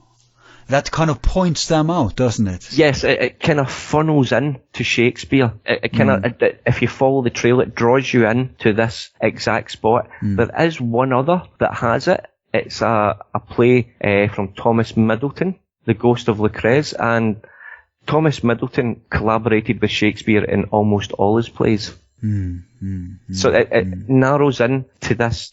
Hang on, do you mean that Middleton cooperated with a real author, or do you mean Will Shakespeare, the theatre agent? Well, that Shakespeare and Middleton actually collaborated in many of their plays. The actual Shakespeare, the man Shakespeare. The man Shakespeare, yes. Or so we're led to believe. So we're still getting this Valentine Sims printer who printed for Shakespeare, he printed for Middleton, and these are the only that's got this damage. In order to distinguish between Shakespeare and Shakespeare, I pronounce their names like that because the real man, his name has never been written as the shaker of the spear, but as Shakes. Yeah, it's it's a whole topic on itself. Yeah, I know. But it's an easy way to distinguish between them when we talk about them. Yes. Because William Shakespeare is this masked author that nobody really know who is, and apparently it is a project, and it seems that Middleton is one of those guys involved in this project too then. Well, and we know that Shakespeare was actually related to Bacon. I like to think of it as more as help. Thomas Middleton, you found one example, where should we look for the rest? Maybe Shakespeare. Check the same printer. Valentine Sims, who it's worth pointing out was also disgraced as a printer. So the two printers involved seem to be out of favour, maybe easy to manipulate. So it does it acts as a large funnel from each side of the extreme. Yeah, it's a clue, isn't it? I feel it's a great pointer. Like John Napier in Scotland, he was another user of Block C. He kept in communication with Tycho Brahe consistently. Right. And Tycho Brahe created his own block. See, these people who knew each other seem to perpetuate this green man with two rings, allowing people to try to follow a trail, as it were. It would have been quite hard to follow back in the 1600s, but it would have took somebody a lifetime to track all these down. But I think we're really narrowing in Philip Sidney and the circle around him, especially that we know that it's mentioned that Bacon, Spencer, Sidney, and Will Shakespeare they all frequented together. So I think it's quite tempting to look at. You can see where the money's been coming from, where the group of people. Yeah, always follow the money in any investigation. And the damage is substantial. How can they've manipulated something, whether it be one way or another, to allow this to happen. And whether it's coincidence or not, that it all ties right down to Shakespeare, that's a story for something else. But I could point out, after I pieced together the Philip Sidney and his friend regarding the Arcadia and the Shepherds, I decided to have a little look with the Green Man with damage. And if I dare to say it, if I superimposed the picture of the Green Man with the damage on top of Poussins' painting. There's two paintings usually associated with it. Yes. You are now talking about the Shepherds of Arcadia, right? Yes, I am talking about the Shepherds of Arcadia. Yeah, that's where they are pointing to this text on the tomb. Yes. Because both of these Arcadia paintings have, one of them really looks like two Rosicrucian brothers discovering the tomb of Christian Rosenkreuz. Yes. It's like it's taken right out of that lore. But the other one is a little more mystic, and that's the one you're talking about. So go on. Now this is just pure interpretation. After placing the damaged woodblock carving as a superimpose onto the picture, we've seen that the damage lined up with some rather interesting cracks and stuff that seemed to clarify what I was doing. And taking these two novels and realising that perhaps there's something more to this, superimposed the damaged block onto this Arcadia painting. And then each of the shepherds who are pointing at this tombstone, the shepherds' fingers, the thumbs, the predominant thumbs on the shepherds, their thumbs all fit exactly onto the damage. Wow. I mean, it's just an interpretation at this point, but and scaling has to be done to a degree, but the angles of the damage and the thumbs, they fit absolutely perfectly. Yeah, but we all know already that Poussins, he was suspected to be an initiate. Yeah. He's been regarded as a part of the Rosicrucians. He's so famous that even the hoax of the Holy Grail and the Holy Blood in the 80s, remember? Yes. The fake Prérédition order. Yep. They used Poussins for all it was worth. So he's a famous connector. So all these suspects that pops up in your investigation, all of them already fit to the story somehow. Yes. It's the usual suspects. No, it's all there. Anybody's welcome to go and have a look at the names mentioned and see that they all come together. They all knew each other. Everybody using Block C were part of a group. That's the painting. The Poussins painting was just a leap. When I see the Shepherds of Arcadia, and I see I've got 2 books, Arcadia and the Shepherd's Calendar, with 2 best friends dedicated to each other, I thought I would just have a look. And when you look at the phrase, et in Arcadia ego, I am in Arcadia also, or also in Arcadia I am. When you go back and look at the Arcadia, the very first title block carving is what people call the double A carving of Francis Bacon. People always say they can see 2 A's in the Poussins painting. And it just seems a bit of a coincidence. So I decided to go and have a look at the Shepherd's Monument. This is the recreation of this painting in Shugborough. It's the only difference is really that it's been reversed. The painting's actually in reverse, and I superimposed the same green man with the damage, although I reversed the green man to match the painting. And yeah, the thumbs line up absolutely perfect with the same damage. So that's probably just more of a coincidence, but it's just one of those coincidences that... Yeah, but coincidence is the name of the game. The question is it random or is it by design? Well, that's one part of the story I don't intend to push. I focus purely on the Green Man and their connections and where it leads me to Shakespeare. Is there so many names that we can't go through them all? Because I see some huge names you left out, like Ashmole. Yeah, Elias Ashmole. I did mention him. His book Theatrum Chemicum Britannicum has a green man also. A slightly... Because he's certainly associated to the Rosicrucians. Yes. See, these people... Now, he was 1652. Now, I feel these people have been taken onto the secret. They understand what's involved, and they perpetuate. Now, Elias Ashmole actually has created his own green man with the 2 rings. Oh.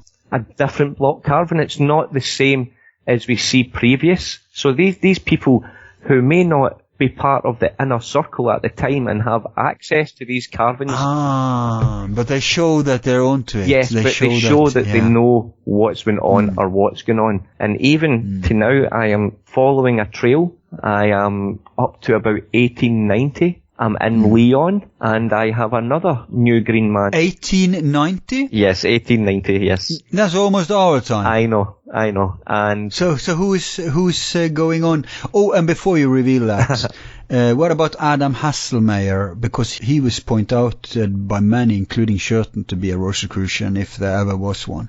Was he involved in this? Well, Adam Hasselmeyer, it's a Fama Fraternitatis with the Confessio, and his written response to the contains a green man. His answer to Fama. Yes. Yeah. He contains 2 green men. A block H and a block G. That's such a hint. It's everywhere. It's his answer to Fama, and there it is. One of the things they were accused of was that people who said they weren't Rosicrucians, they were Rosicrucians. Or initiates, and people who said they weren't, and some people said they wanted to, and some people said they didn't exist. So there was a complete chaos in the aftermath of the manifestos. But like a true conspiracy then, they I won't say they rigged the chaos, but they partook in it and rode the wave, so to speak. So when he writes an answer to Fama, it's like the left hand is answering the right hand. It's a part of the drama, the theater they are arranging, not just in the theater through Shakespeare, but they're doing it in the scene of the public, the European public of the time. Right under your nose. It's such a huge art on so many levels. It's like it's amazing. Daniel Mogley England in his book, he leaves us with lots of expressions, and some of his quotes, it's so obvious. An example is, "Behold, reader, what stands before thy eyes. This is my true counterfeit." And this is the mirror of wisdom, where I do a lot of carving work. Some of the expressions that he leaves us with is like, "Contemplate my figures properly and well. The most important thing is hidden therein, and it is impossible to indicate it more clearly." He's telling you to examine it not once but often, for there is nothing included in it that is vain. Open your eyes. Once you have an idea of what these people are talking about, it's hard not to connect so many dots. Yeah, it becomes visible. Yeah, I don't know how much. And that's just as in a symbol too, where some people can see the invisible college and others can't see it. Yes. I'm talking about the symbol that you've been examining in depth, and we're going to talk about that. But let's go to what we were talking about, ashmole. Yes, okay. I derailed it. Yeah. It's just, as I say, everybody believes that ashmole was huge Masonic connections, and it's no coincidence that I believe that he's printed his own green man. He's made his own carving. The quality's not as good. The fact it's nowhere near as good. Who knows how much these people knew, but he known something enough to use this green man with 2 rings. That's the important part. And for these people, like if I was to say 2 rings and use the expression TO for 2 rings, it actually an anagram for trigon. And trigonometry is quite an important part of life for these people, really. It's a new science. And we also have the code in Shakespeare 2. Yes. The number 2. Yes. In written. And if we want to talk just a little bit quickly about Shakespeare, when I realised that all the pointers were coming into the Quattro editions, I decided that, okay, where should I look? These Quattros, I think I'll take a look at the first edition. And in the very first page, I decided, if I am right, there is going to be something here on the first page that tell me I've followed the trail correctly. The first page of the first folio? Yes, which is to the reader. To the reader, yes. Yeah. That one Petter has talked about, so people should know about that already. And Petter's take. And that's full of codes, that we know. Yeah, and I feel that the geometry that's in this page, it's so strong that it can take you away a little bit from what I feel is actually there. And I've seen Petter's take on this, and I think it's fantastic. But I seen something different. Now, when I done some work on carvings using the 2 rings as basically my guide with the green man, I started to extract a specific shape, a very specific shape. I won't go into it too much here because this is the green man, but when I came to the first page of the folio and I thought, right, there has to be something here regarding rings. And the very first thing I seen was the letters A-R-I-N-G. When I join these letters up, it forms the exact same shape as I got from the carvings that I work on. Ring. And 2 of the legs point to TO and TWO. 2 ring. So it's so blatant if you know what you're looking for on that page. And it's the same shape, as I say, that I'm not going to explain the shape right well. The shape is basically the same as a star, Corvus, which is the crow. And this is how I began to realise that when they're talking about Corvinus, right, some of the publishers and things in the shape of the crow from the constellation, and it all seems to come together. But it's too much of a leap to go from now. But I'm happy to say that when I got to the first folio, I found exactly what I was looking for on the first page. If 2 rings is important. Now, the 2 rings is the only thing that separates this green man carving from any other green man you may find in a publication. It was quite popular, a carving. A green man, it seemed to perpetuate, not so nice, not so intricate, but the addition of these 2 rings on a moustache is very important. It's my job as a host to remind us that we were just about to reveal who was involved in this all the way up to 1890, when I derailed it?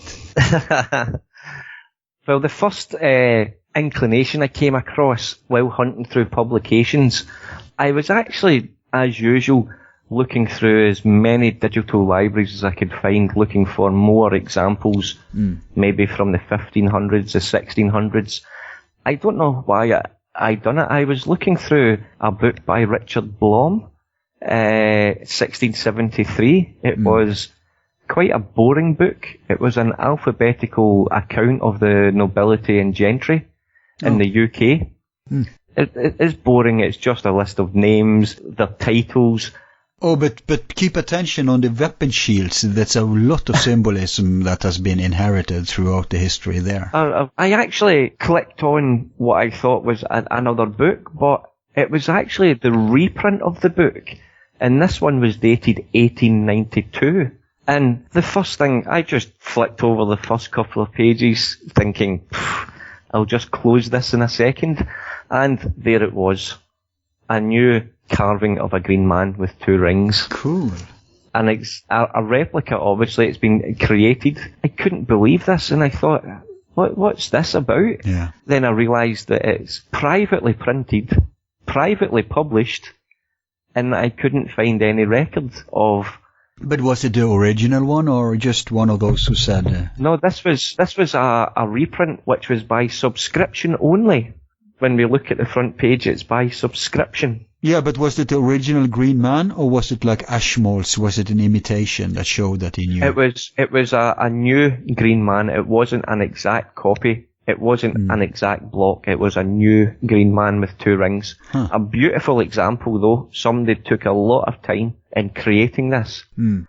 I was really quite stunned that it was privately printed and privately published. I couldn't figure out who published it, where it was published. I couldn't narrow it down.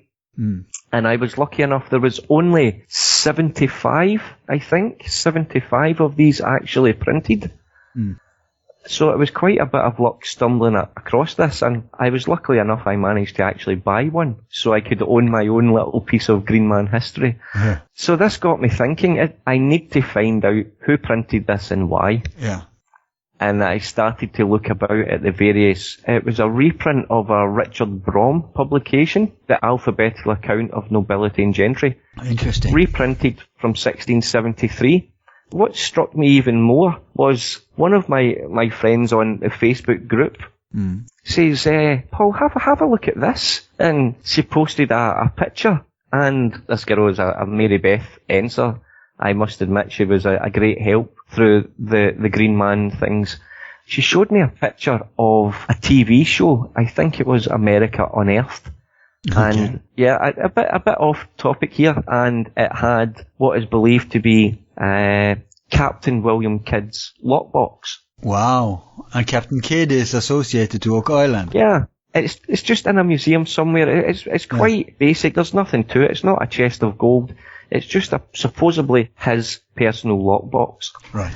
And she says, look at what's lining the pages, what's lining the box. And I look, and it happens to be the alphabetical account of the nobility and gentry by Richard Blom. And I'm scratching my head thinking, this is just another one of these crazy coincidences.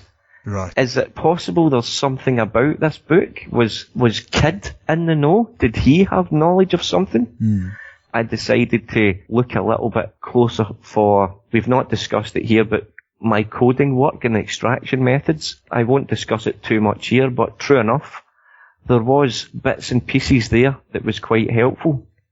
So I realised, yes, I think we've got a modern day trail. I tried to look backwards from 1892, trying to find a joining gap to try to join these together. After that, I managed to find quite a few more examples, just by sheer luck that some of the actual printers had left a small mark at the bottom of the pages. So I could tie the same printer again if I could find it. And sure I did. There was another publication in 1884 called Cornish Worthies by a man, Walter Hawken, Tregellis. This is London also. Tregellis is a mason. Uh-huh. Basically, whose hobbies and pastimes involved treasure and hunting for treasures and things. And I begin to think, here's some of these masons again. Either this is just coincidence, but it's the only carving in the book. Why this? Why a green man with 2 rings out of all the carvings you could possibly choose that's ever been? And yeah, I came across quite a few, like the complete works of Michael Drayton, and that was the reprint again in 1876. Now, these are all the same green men. Okay. These are all the same. It's not a different one. But the names associated with them then? I'm really curious about who is the last man, the most recent person associated to this, because I know a little about people involved in these things from the late 18th century, early 19th. So who are these people? I'm so curious if there's some people I know who is. Yes, they're all, like Michael Drayton. Drayton was from the 1600s. He was more along the line. I need to look. See, when I got to this modern era, well, there's nothing, some of them are not, they're just novelists and playwrights, but we find another example from a man called Wilkie Collins. He published a book in 2 volumes called The New Magdalene. The name seems quite, and again, he's from London. He received his education in London. He was a good friend with Charles Dickens. Oh.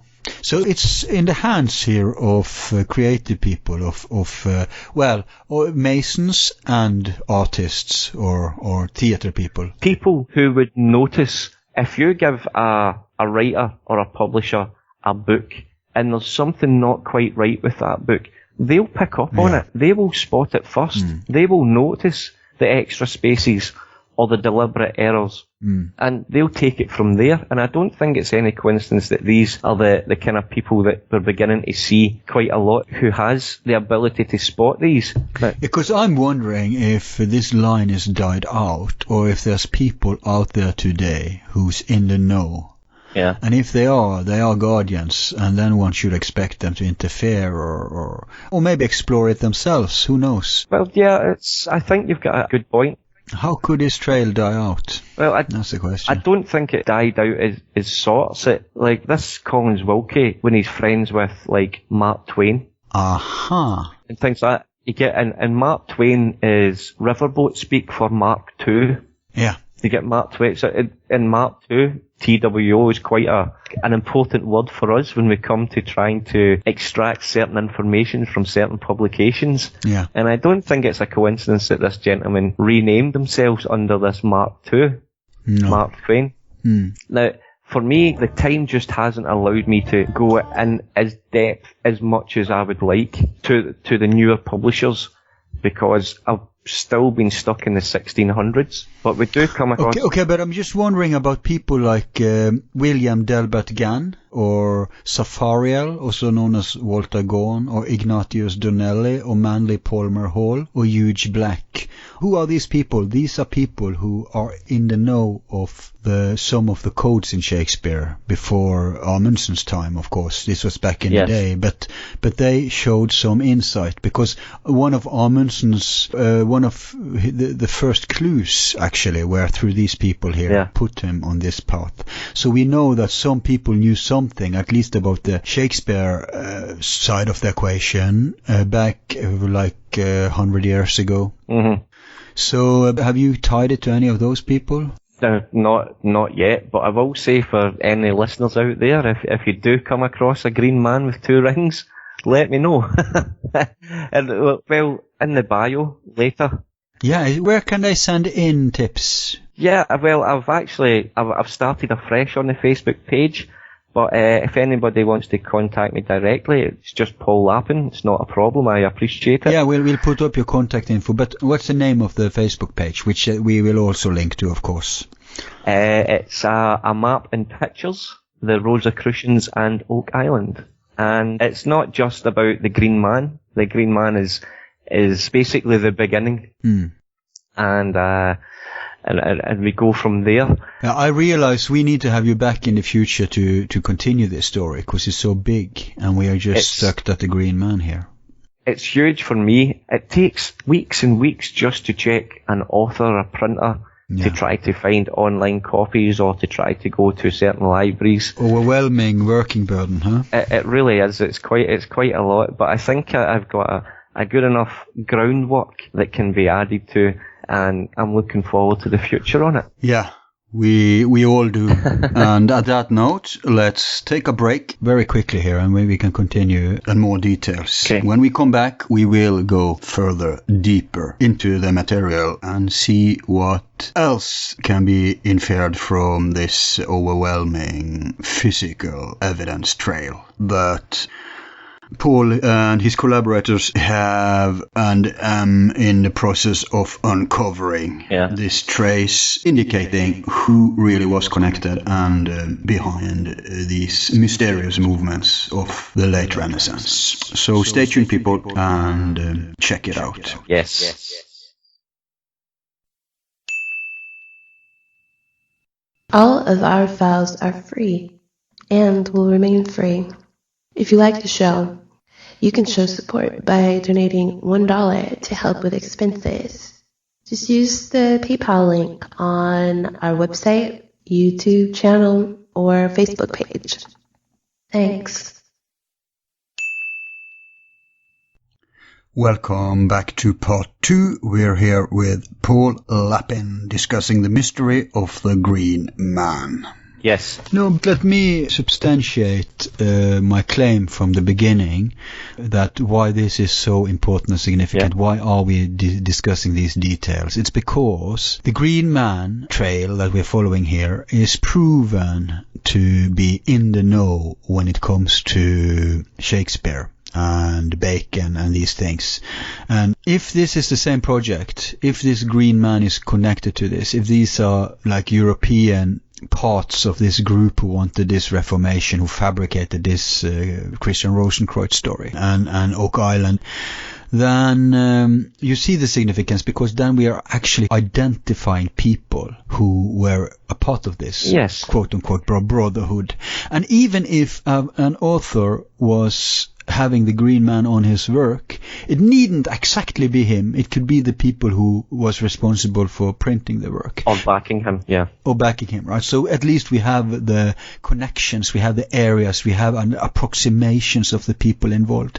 And it's not that hard for a detective, in this case an historian or a religious scholar or scholar in esoterics, to really fill in these blanks. Because this is a typical kind of investigation where it helps to have the background, to know as much as possible about the times, the characters, the political climate, the religious ideas, the different factions. All this makes it so much easier. So it's all the more kudos to you for coming in as a freshman and just having to take everything. And in only 3 years you become quite an expert.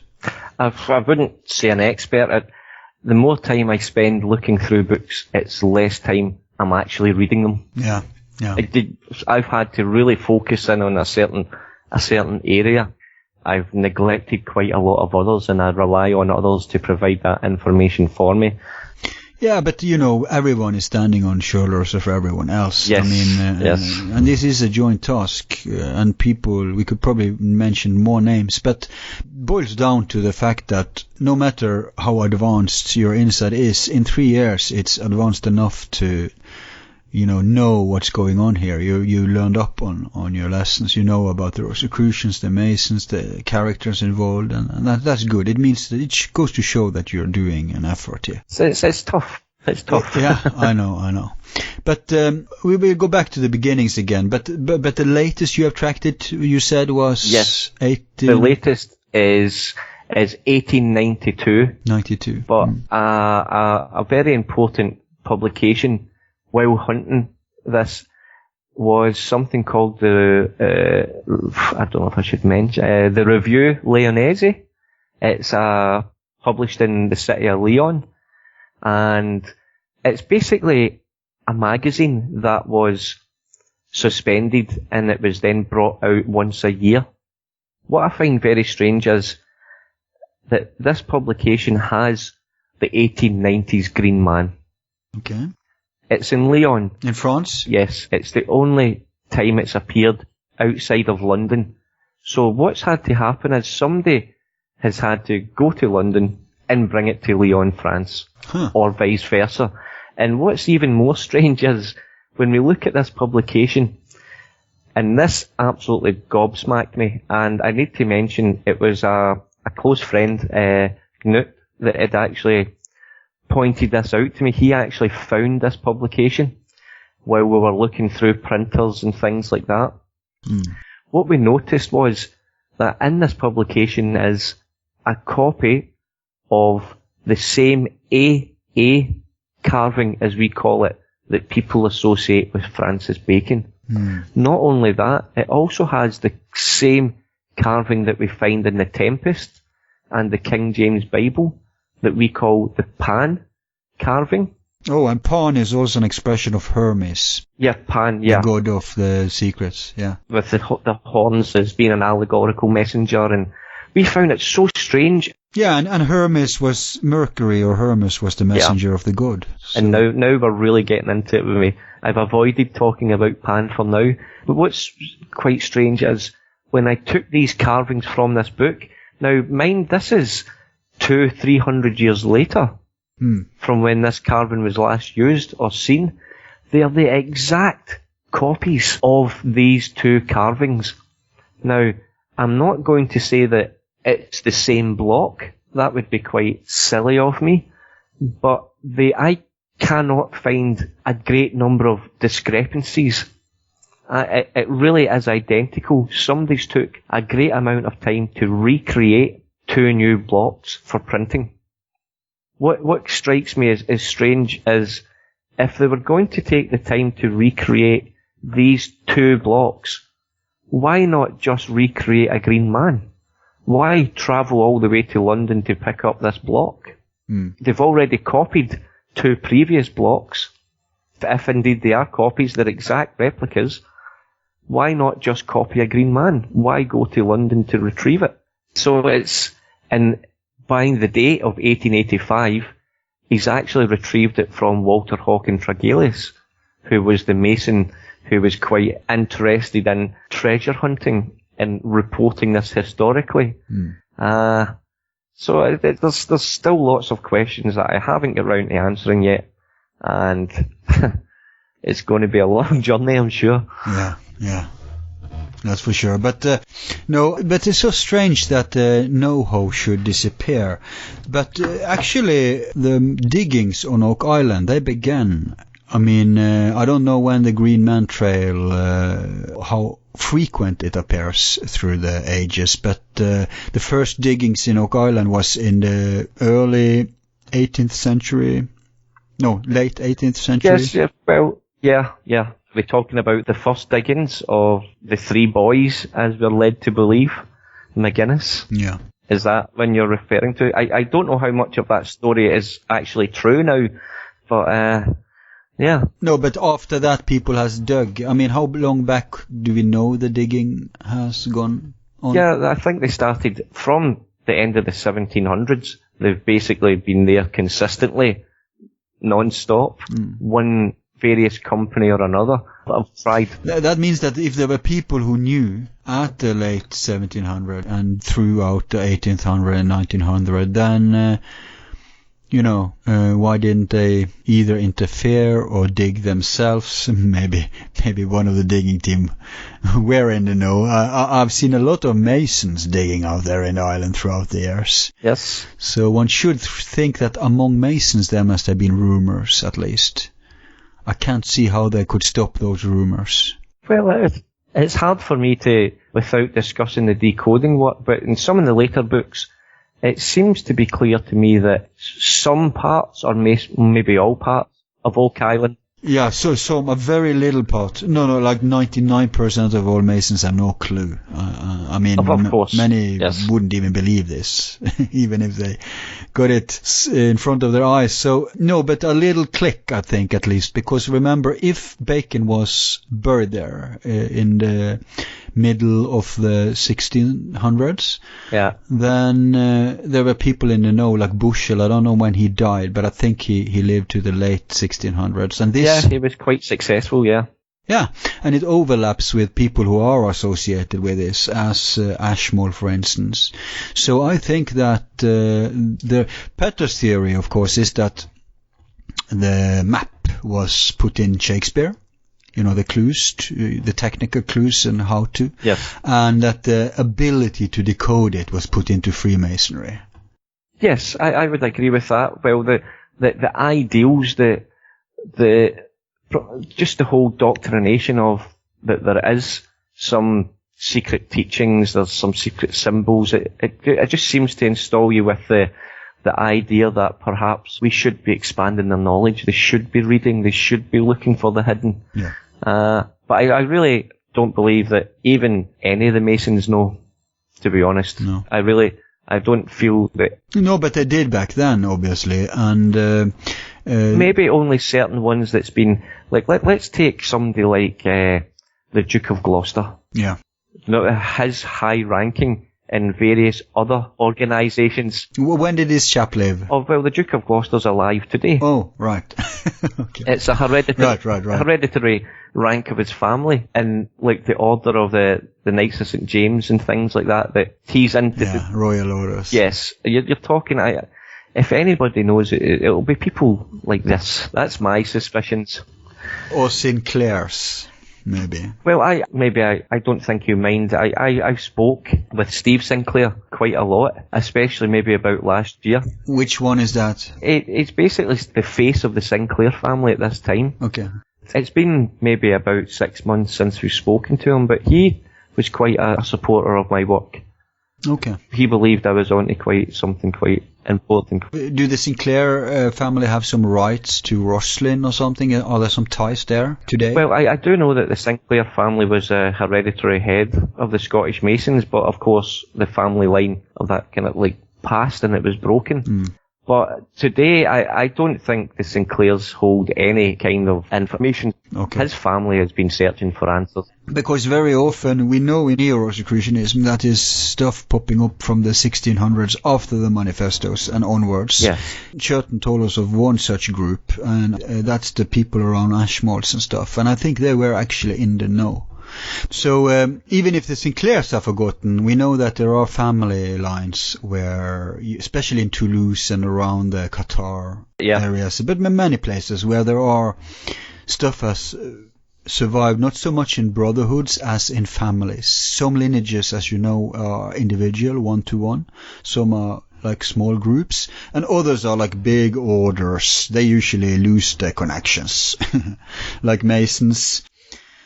So, no, I agree with you. Mainstream Masons would probably not know anything. But I do think that there may have been people, because the significance of your work here is that you are tracing people from before the manifestos. You are tracing them during and after, and all the way apparently up to the 1890s, and that's not that long ago. It's not at all. We should be able to find out who, if anyone, remembers after that. No, I'm just worried that those green men that pops up in the late 1800s, that they are among the theater people and stuff, that they are just, like you said, they read the stuff and they noticed stuff, but that they didn't know, but they used it as some kind of cool thing, like a homage, or like just a tradition. It becomes an empty tradition, right? Exactly. Oh, let's use this again. This is this mystic thing or whatever. So we have no guarantee that those people who used it that late were in the know at all. They could just be people perpetuating it without understanding it. Well, what I find very strange is the first one that I mentioned, the alphabetical account of nobility of 1892, is a reprint. Now, the original of 1673 has no green man. Okay. The original is none. Then you need to find out what's the difference between these two publications. Yes, I have been spending a little time checking between them. Did you find anything? Oh, of course, yes. Lots. Oh, excellent. And I find it is more of a modern part on the story. Ah. But it doesn't end. It doesn't even start with Oak Island. But as I said, that is part of my decoding work, but it's... So this is much bigger than Oak Island? And bacon. Oh, of course.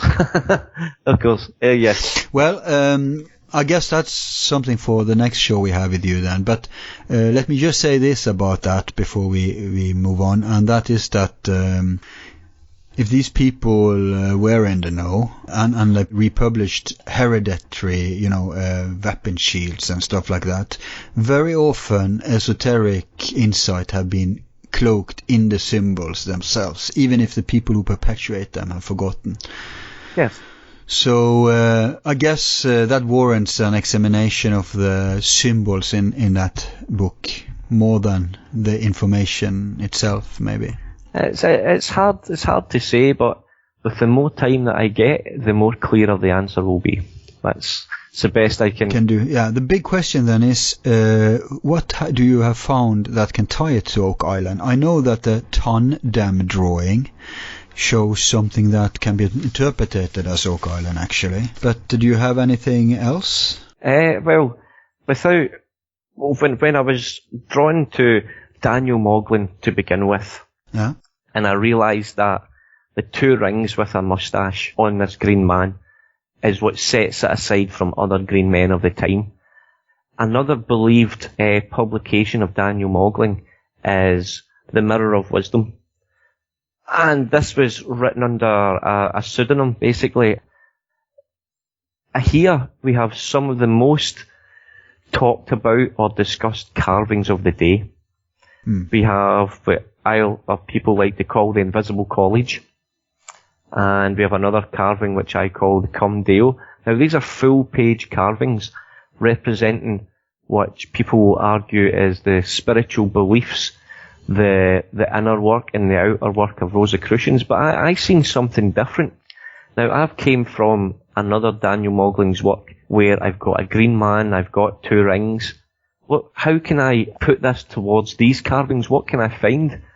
And it didn't take long before I realised that, especially in one of the carvings, when I followed what it was suggesting, one of the carvings shows a book with the word labour written on it, and in the centrepiece there's actually a lady who's pregnant, and she has two lines coming from her, one to the sun, one to the moon. You would normally associate these coming off at the same angle, a bit of symmetry, but one's off a few degrees. It's not symmetrical. There's something just doesn't sit right. On this carving, there's a big mound of earth with two entrances to the mound of earth at the bottom. And on the top there is a tent. And when you look closely at the tent, it has two ropes which form a triangle shaped angle. Just to the right of the tent, there looks what seems to be an additional tent peg that hasn't been used. And I'm thinking, something's not right here. This carving's suggesting to me. And I look and I see there's a set of scales in the corner that are empty, but it's weighted on one side. So something's off balance about this. It's telling you there's something not balanced right on this wood block. So I trace the lines, I draw myself a nice triangle following the design and the shape of what's suggested by the tent. I get a nice triangle and I think, what if I was to move this triangle a set amount of degrees, which the lady in the middle of the book, if I was to move that the same set amount of degrees, it would make it a symmetrical picture. Because it's off symmetry, it's not correct. So when I move the triangle on its base, I rotate it a set amount of degrees. What happens is, and this sounds a bit strange, but the triangle then picks up the additional tent peg, it comes down, it goes through a ring of the scales which is off balanced, it crosses over the gentleman's moustache, and then it picks up a ring at the left hand side of the page. Yeah. So following this suggested labour, I've managed to extract what I believe is two rings and a moustache. Just ignoring the carving for its spiritual meaning and looking at it as work that's needing done. And I really couldn't believe it. This was so precise. Yeah. It was so exact. I agree. When I saw it, it all fit. I noticed you didn't say anything about it, but the lines even started to match the landscape when you tilted it. Of course. And the clue was in the tilted scales. Yes, and when we look at this carving, this gentleman it's the only fat, sorry for using the word, overweight person in this book, and I can tie this carving directly back to certain pages in Shakespeare, and we can talk about that later, but this carving and the amount of response I got from it, even from Daniel Ronnstam, was quite encouraging, to be honest. Yeah, he talked warmly about it when he was on. Okay. From this carving and the work done, he was quite, I think, I don't know if I should say it, how he put it was, you've stumbled onto something I've been looking for, you know, and I was like, I didn't quite stumble, Daniel, it's 2 rings and a moustache, But he stumbled, you see. Yeah. That's how he came into it. Yes. Well, you stumbled originally, but after that it was blood, sweat and tears, wasn't it? Yes. And that's what they say you need to do in this area. That's what the alchemists themselves said. Ora et labora. Yes, exactly. Exactly. And I thought, okay, this is a coincidence. It's easy to dismiss as a coincidence, so I thought, okay, I'll move on to the next carving. And this is the Invisible College. Now, I could try to explain this, but the carving is huge. I must just inject, this is the Rosicrucian image above all. Yes. It's Collegium Fraternitas. Yes, this is the number 1 carving about the College of the Fraternity. It has wings, it's got wheels, it's moving.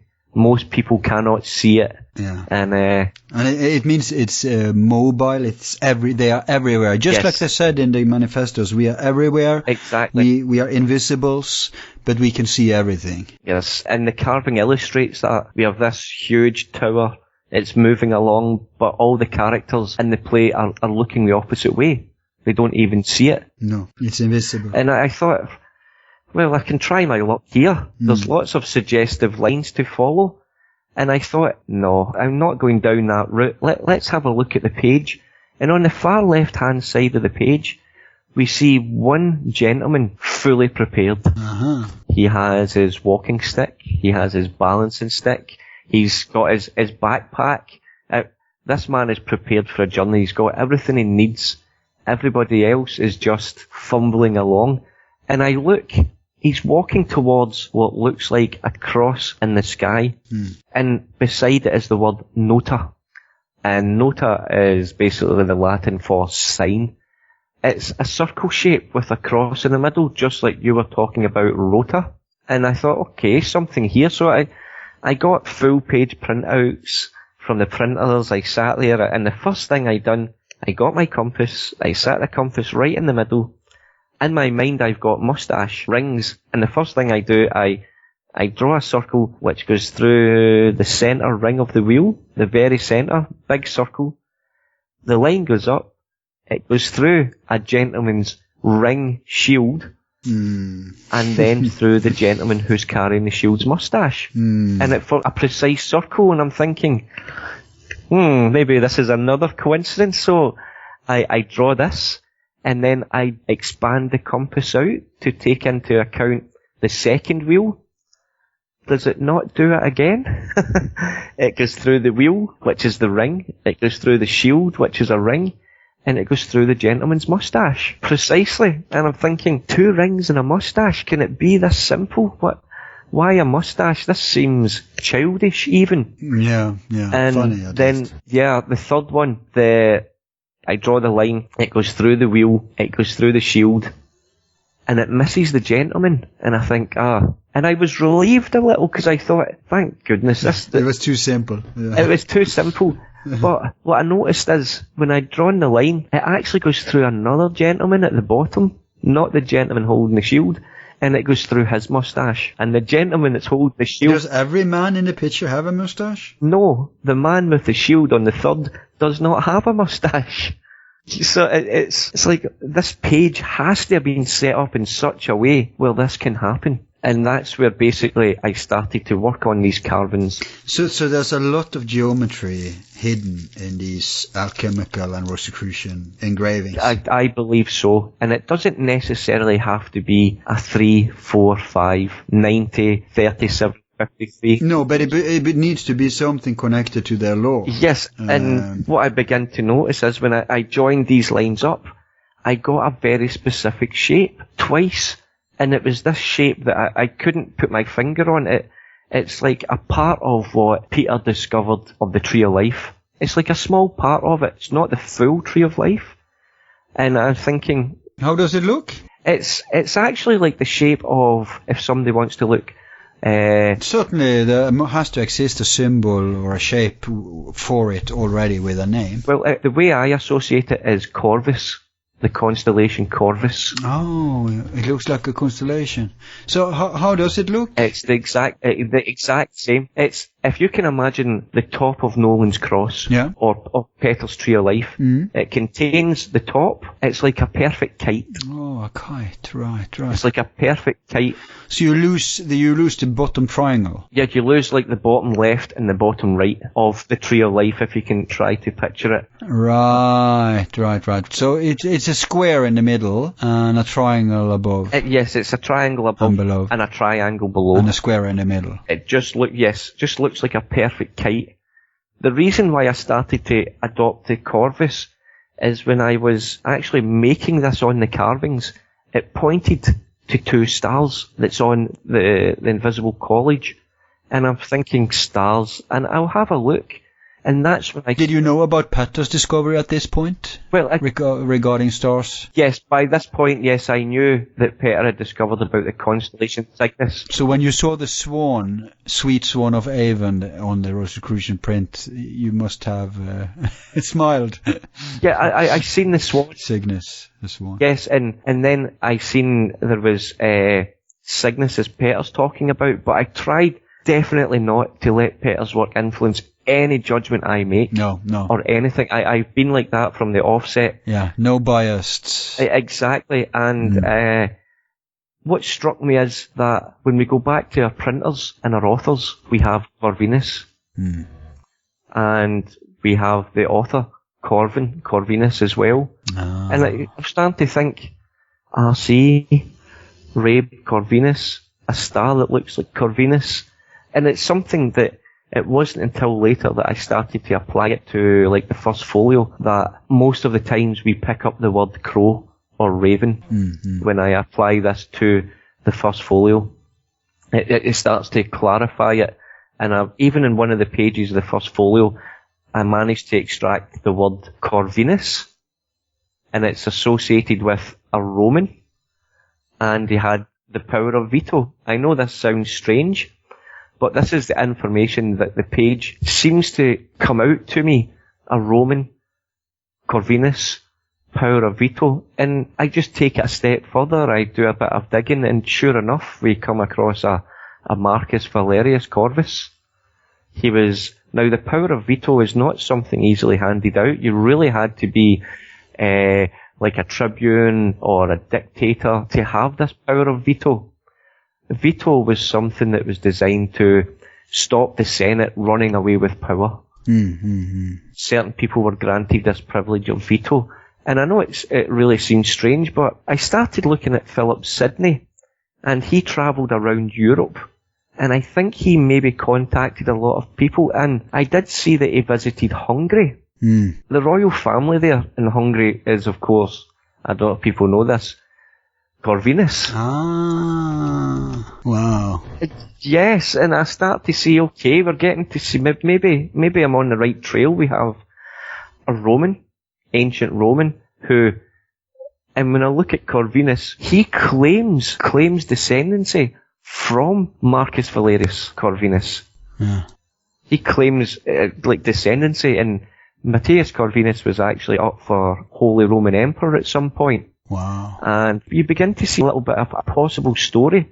Yeah. And then when we take a little look at Corvinus further, we see his coat of arms is actually a raven or crow with a ring. Yeah. And I know these are all small steps and things, but you begin to see that perhaps there is something to do with this rings and Corvin after all. You really need to start looking at my work to take it further. Yeah. But it's all just possibilities. No, but you're certainly onto something here. That's obvious. I believe there's a bit of a royal secret kept. Yeah. But are there links between, let's say, the royalty around Tübingen and the Raven lineage and this King James of Scotland or the old Sinclair? So do you see any traditional connections there that can corroborate this? Well, well, that's where I've started to get some help. Okay. To be honest, because it's just too huge for me. Yeah. While trying to look for books, hunt for publications, find connections, my work in Shakespeare, and then the Corvus connect. It's so much, but what I like to think is that a lot of these royal families, especially when we think of Corvinus, he was actually up for the Holy Roman Empire, which was basically the seat of Bohemia. Right. As well, so he was challenging for this, and he came quite close. But he's a different story. It's just the whole fact that one page mentions a Roman. It mentions his name, Corvinus. Yeah. It tells me he has the power of veto. I have a look, and then I stumble upon the connection to Matthias Corvinus, who claims descendancy and continues on this ring. So it could all be coincidence, but I really do have a focus. I have a direction to go, and I'll follow it through. But branding something as random is just as a lack of neutrality and objectivity as if you're biased by following an expected story. Because claiming something as random is a judgment call on the quality, on the meaning, on the content. Yes. And that's just as much as a judgment call as if you say, oh, this fits to my preconceived notions, right? So the real objectivity here is to just ignore possible randomness. Just find the coincidences, look for connections. Yes. And ignore interpretations of it, like, oh no, it's random. Because we don't know. We can never know stuff like that. So we need to look for the patterns. Yes. And I will try. I will give it my all and try to get directly to the bottom of this, but I stand by the Green Man. I think it's good. But you're not alone. You're a group of people, right? Well, it started off as Daniel and I created a Facebook page, The Trail of the Green Man. And I'll be honest here, Daniel was very busy. He didn't take part in this. We had some people who came along, but once they realised that they actually had to write things on a spreadsheet, they actually had to be... It fell apart, to be honest. People don't want to contribute today. They just don't have the time. So I might have got about 30 contributions from the public, but there was one person that really stood out, a Mary Beth, that she gave it all. She's probably personally responsible for at least 100. Wow. But anyone can join this. So if anyone wants to discover real history. Yes, it's there. Freudian slip there. No, but anyone can join and take part in the investigations, right? Well, I've closed the Facebook page maybe about a year and a half ago because it was just me. And I just thought, so I've been struggling along basically myself. I did ask for help before, but the size of the project was just too big. But if there is people out there who's willing to help, I'll be happy to point them in a direction. Because there's many ways one can help. I mean, if someone is expert in one field and another in another field, they can join forces. So it doesn't even have to mean that much work else than just share what you already know or what you discover yourself. Yeah, the help is needed. As I said, it's got too large for me myself, but I wanted to make sure that I had something solid. But what you need to do is to present it to the world, like the videos you're making, writing it maybe as a book or something, like you said, making it understandable for the public. So these things are coming, right? Yes, I have started a book. Hopefully it won't be too long before that's ready. I'll try to get some professional help with that. Because it's a hard story to tell. It really is. The facts, the details, they all have to be laid out in a specific way, backed up with references, exact sources. I I'm just a pipe engineer. Really, I don't have this education. I don't have this background. It's taking its time. But hooking up like someone like Daniel would be clever, because he can probably fill in those blanks. I think Daniel's quite busy himself. He's actually just went public, I think, about quite an astounding find. If it's proven to be true, it's massive, to be honest. Mm-hmm. Yeah, you're right. He's busy. He's very busy. He's been busy for years. So it is hard, but if there is people out there and they want to help, feel free to contact. I'm quite open to any help, really. Yeah. I should have took some help on a couple of years ago, and maybe I might still have had a life. Yeah, but listen, it's so logical. I mean, it's so significant what you're doing, because if this green man can be tied to the Rosicrucians, and it can. I think so. That's the clue here. The green man pops up as an insider thing, so many places, with so many key people. And there's nothing, you try to falsify it, right? It's exclusive. You can't say you have some bits of the puzzle that doesn't match, right? Everybody who's involved and all the papers that involved is explainable if you use this hypothesis, right? And that's just a way of identifying the true and original Rosicrucians. It's huge in the history of esoterics, modern esoterics at least.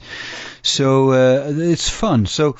And to start to investigate these scriptures in depth, why did these scriptures and not the other have them? Yeah. There's probably stuff to be found there. And I asked you again, but it was a little unclear what you answered. How much is this tied to Oak Island? I know it's bigger than Oak Island. The thing with Oak Island is that it's just a place for this project. Yes. And a very important place, of course. So it's not the entire project, but what connections do you have? Well, when I was making my videos, and I think I had like 64 or something, wow. I can only try to say so much, because too much of a leap people won't believe. But I recently took all the videos down. I must have received about 20 private messages saying to me, look, where's your videos? They feel that it's such a piece of the puzzle how it gets put together once they understood the process and the methods that were used regarding errors and opinions and the shape and the word ring. And it filled me actually with some hope. Oh yeah, there's enough people out there who is interested. Because people's too afraid to post a comment, or because there's a lot of arguing out there. Yeah, strong emotions. For one person's theory to be right, it means everybody else's theory is wrong. And a lot of people just do not want to do. Lots of ego out there, huh? Yes, and I don't have one because I'm an amateur. I'm a total amateur. Yeah, but Petter and Daniel is kind of, you can always sense the sincere people. That's those who precisely, is not about themselves, it's about their work, the story, what they discovered or what they're onto.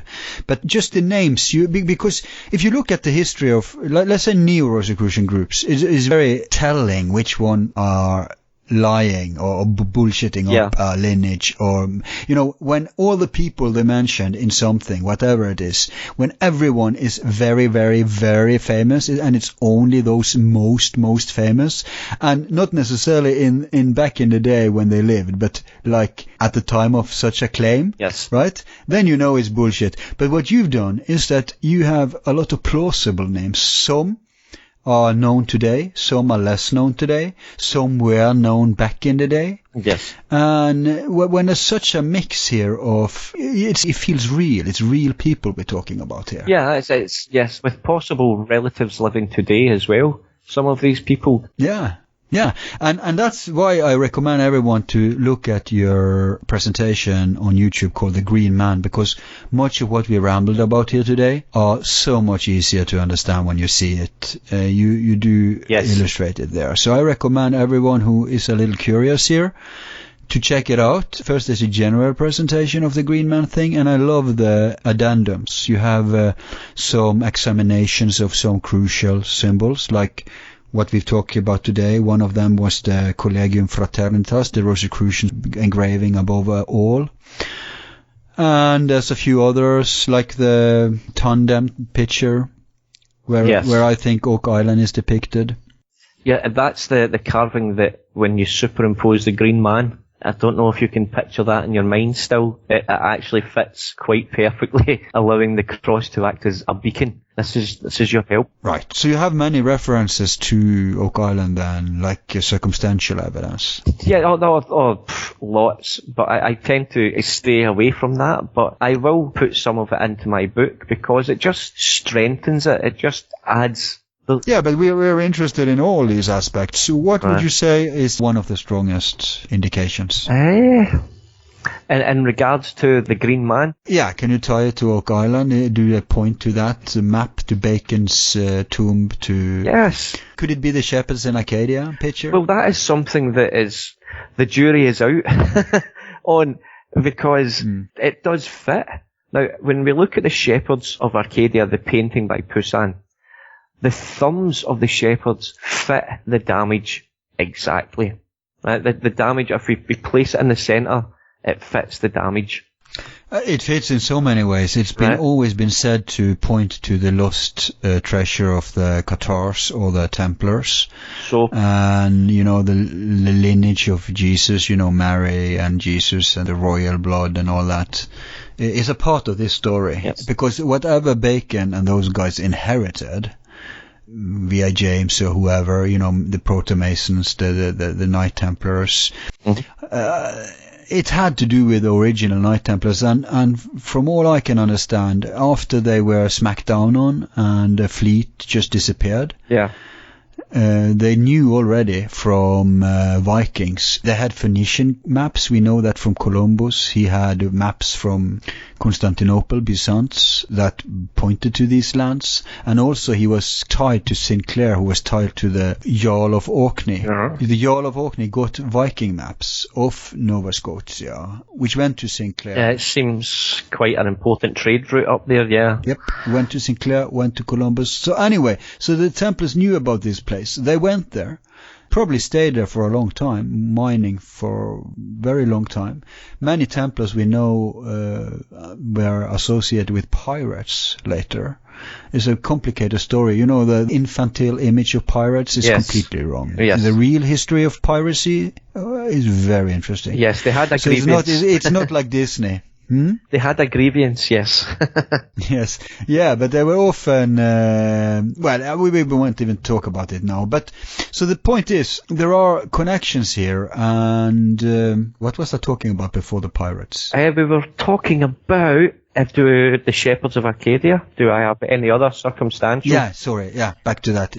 Yeah, so the Shepherds of Arcadia is an essential picture, because if the Templars went there and the Bacon and the people inherited this, and they brought maybe the Shakespearean manuscripts or other manuscripts or documents that had to be hidden, then we must look to the clues they left behind. And if the Et in Arcadia Ego paintings are relevant here, which I think, I am hidden in Arcadia, in the new temple, in the Templum. Yeah. We have to go there. There is something there, and it's so interesting right now. They're digging and finding stuff. I was thinking Baphomet when I saw that dead body with decapitated head, but then I heard that it was actually one that veteran. What's his called? Dan Blankenship. Yeah, Blankenship. Yeah, I think it was he who decapitated it. Well, by accident. I've heard quite a few stories in. If we never, then when they dropped that pipe in the latest episode, maybe that did. So yeah, it's quite a good TV show. It's good to see some information finally getting off the island. Yeah. For the first time in my lifetime, anyway, that some new information's actually getting off the island. So I can't thank them enough for that. But sometimes, and for having the wit to have Daniel and Petter on. Yeah, it's been some great. It's great just to see some of the theories getting presented. Some are better than others. Yeah, it's good. I enjoy the program quite a lot. Yeah. So what connection do we have then to Oak Island in your findings? Well, when we're talking about the Poussins painting, when we go to the Shugborough Monument, this is in reverse. That has something added to it at the top. I like to think it's maybe saying we need to add something to it. And there's also a representation of Pan beside the Shugborough monument. And I think the Green Man is a representation of Pan, because not only is it nature, the Green Man carving with 2 rings actually has 2 horns as well. Like Mercury, Hermes. Yes, Francis Bacon actually has an essay about Pan in nature, where he talks about Pan being a allegorical messenger. Yeah, and Liber Am that I refer to that's often interpreted as Liber Mundi. Yes. The book of the earth, the book of the nature. It's just that just all points together that we see this monument, we see the picture of Pan here. It's been reversed. When I reverse my woodblock carving and I place it on it, now the difference between this is the only fingers that is showing on the monument is the thumbs. Mm. The rest of the fingers are actually sunk into the monument, leaving only the thumbs.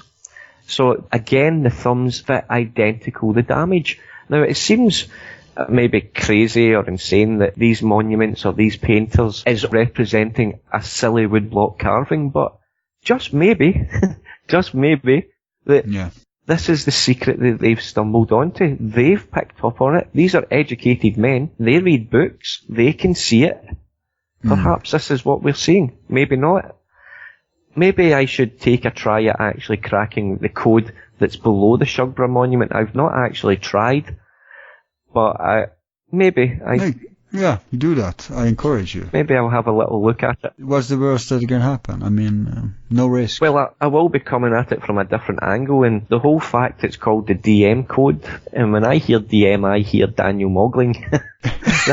That's what I hear. Yeah. So maybe I'll have a look. He's your man, that's for sure. Well, the woodblock carvings I think are absolutely fascinating, and it really must have been a life's work for this gentleman to put this together. And he is, after all, one of the most Rosicrucian identified people. Yes. If ever there was a real Rosicrucian, this is your man. And he's broadly presented in your video. So again, people, you'll see the presentation and you'll see the where you elaborate a little on at the end there on some other, like in the Collegium Fraternitas carving. Yes. Yeah. And one more, isn't it? Some books or something? The Cum Deo, yeah. The Pandora Sextae Artetis is his other main one. He has others. The Flora Lorenza, which I must admit, I was handed some translations of these, which has been a great help. From a Paul Ferguson, I believe he's helped quite a few people with translations. Because a lot of these books are in High German or Latin, and for me, that's just a no-go. I struggle with English. Right. Yeah, it's additional layers of obstacles. Yeah, it sure is, yes. But back in the day, they were multilingual, Yes. Latin everybody needed to know, and it was like English today, so, they took pride, they took pleasure in elaborating, in nitpicking, detailing. Yes. They were very meticulous. Everything was an art or a craft back then. Yes. But there's so many things. Yeah, I see from your video also that you've taken on the Mons Philosophorum picture, which is a very important also Rosicrucian and alchemical engraving. I mean, back in the day when I dabbled with alchemy, I worked a little with this picture, so that's interesting. Have you? I can't see an analysis of it in your video, but I see it's depicted there, so it means you've looked into it. I take a look at it, but I tend to stick to what I've been directed to. Yeah. If I've not been directed to it, or I don't feel that I've been guided to it through the Green Man, then I don't spend as much time on it, because that makes sense. Then I feel as though I'm trying to build a picture to fit something. And yeah, of course. Yeah. I try to avoid that as much as possible. If I've been shown, like Baptista della Porta, his publication, which talks about the cryptographs and various ciphers and his methods. I think Daniel used it to work on the 90-foot stone that was found in Oak Island. Daniel Ronnstam in his discovery about the stone. Daniel Ronnstam, yes. I find it fascinating that he has a Green Man. Not only a normal Green Man, but he has a Block C. And he's been friends. I would need to go back to my spreadsheet. So block A, B, C, that's a geographical or a temporal identification? It's just both. It's not geographical. It's just temporal. An ID sheet. Yeah, it's for me to allow myself to work. I think I've actually got all the way up to block O. No, but we don't understand what is this block. It's a way to identify when in time this appear. How do you use it to distinguish? It's a green man with 2 rings, but a different design. So the different versions of it. Yes, they're almost exact. So how many versions, 14. A, when does that, 14 versions? I'm up to 14 different versions. So from A presented. and all of them with 2 rings and moustache. Yes. They're all representations of the same carving. They've just been reused, remade with different authors. Probably they had to, because it was, eventually it was too brought down, yeah. Yes. Or it's been, like, take Tycho Brahe. He uses what I call block G. Block G was present in the Fama, but he also decides to make his own block H, and then perpetuate it again himself. Wow. And his block H actually looks quite like him. It's quite strange. Even the nose looks quite weird. So they're perpetuating something, and so does every person who believes that they've discovered something or to be part of what they feel is something. Have perpetuated it. But I tend to focus on block C. Block C, for me, not just because it contains Shakespeare, but I cannot explain the damage that's found. I can't explain it as good as I would like. There is something not right about it. It's like a huge beacon. Look at me. But is that the only one that is damaged? There is none others that are actually damaged. Some of them have not been inked properly, where there's a small portion missing, and you can clearly see it, that they've not inked it, and it's a perfect line where the print is good and the print is missing because it's not been inked. But this, it's damage. You can clearly see it. It's actually like a huge chip, a block taken out the side of it. When you take into account the carvings showing the axe, the wound on the tree, the crack on the plain block, I think Daniel Moglen was giving us some help. One thing is the connections to Oak Island. What about the connections to Bacon? Well, I've been trying to avoid talking about my Shakespeare work and some of the other Block C publications, but when I came away from Daniel Moglen, I had several things. I had 2 rings, which is trig on. I had a specific kite-like shape. I had the expression errors and the expression opinions. This is what I took from the woodblock carvings. And when I applied this to Shakespeare, the first folio, if I just explain it simply, if I was to go to a page, the page is an error, lots of errors in the page, like 2 pages before the error. Deliberate errors, like we talked about. Yeah. Yes, it would say at the top of a previous page, what follows, the numbers altered. Yeah. You look 2 pages later, the numbers are wrong. So I'll work on this page, and first of all, I'll find the word ring. Then I'll find another ring, and I'll draw a line. And what I'll find between these 2 lines is a spelling mistake. We might find the word, let me say, heart, H-A-R-T. And right beside it, we will find the word heart, H-E-A-R-T. So in the space of 2 lines, they've decided to spell it differently. And this is what, when I draw a line between the word ring and ring, I'll find an error. And not only the error, maybe at the top of the page it will give me a description, and if you don't read it like a play, if you read it like an instruction, you start to build a picture. Using the shape of the corvin that I've been talking about, I can actually extract what I believe is certain informations. Just like Petter talking about mercy, when I place this corvin shape on top of a tree of life, which is believed from Nolan's Cross on Oak Island, I get a different answer from Petter. I don't get mercy as the point. I still believe that we access mercy, but not from above. Not from above. That's the information that I keep getting back. Interesting.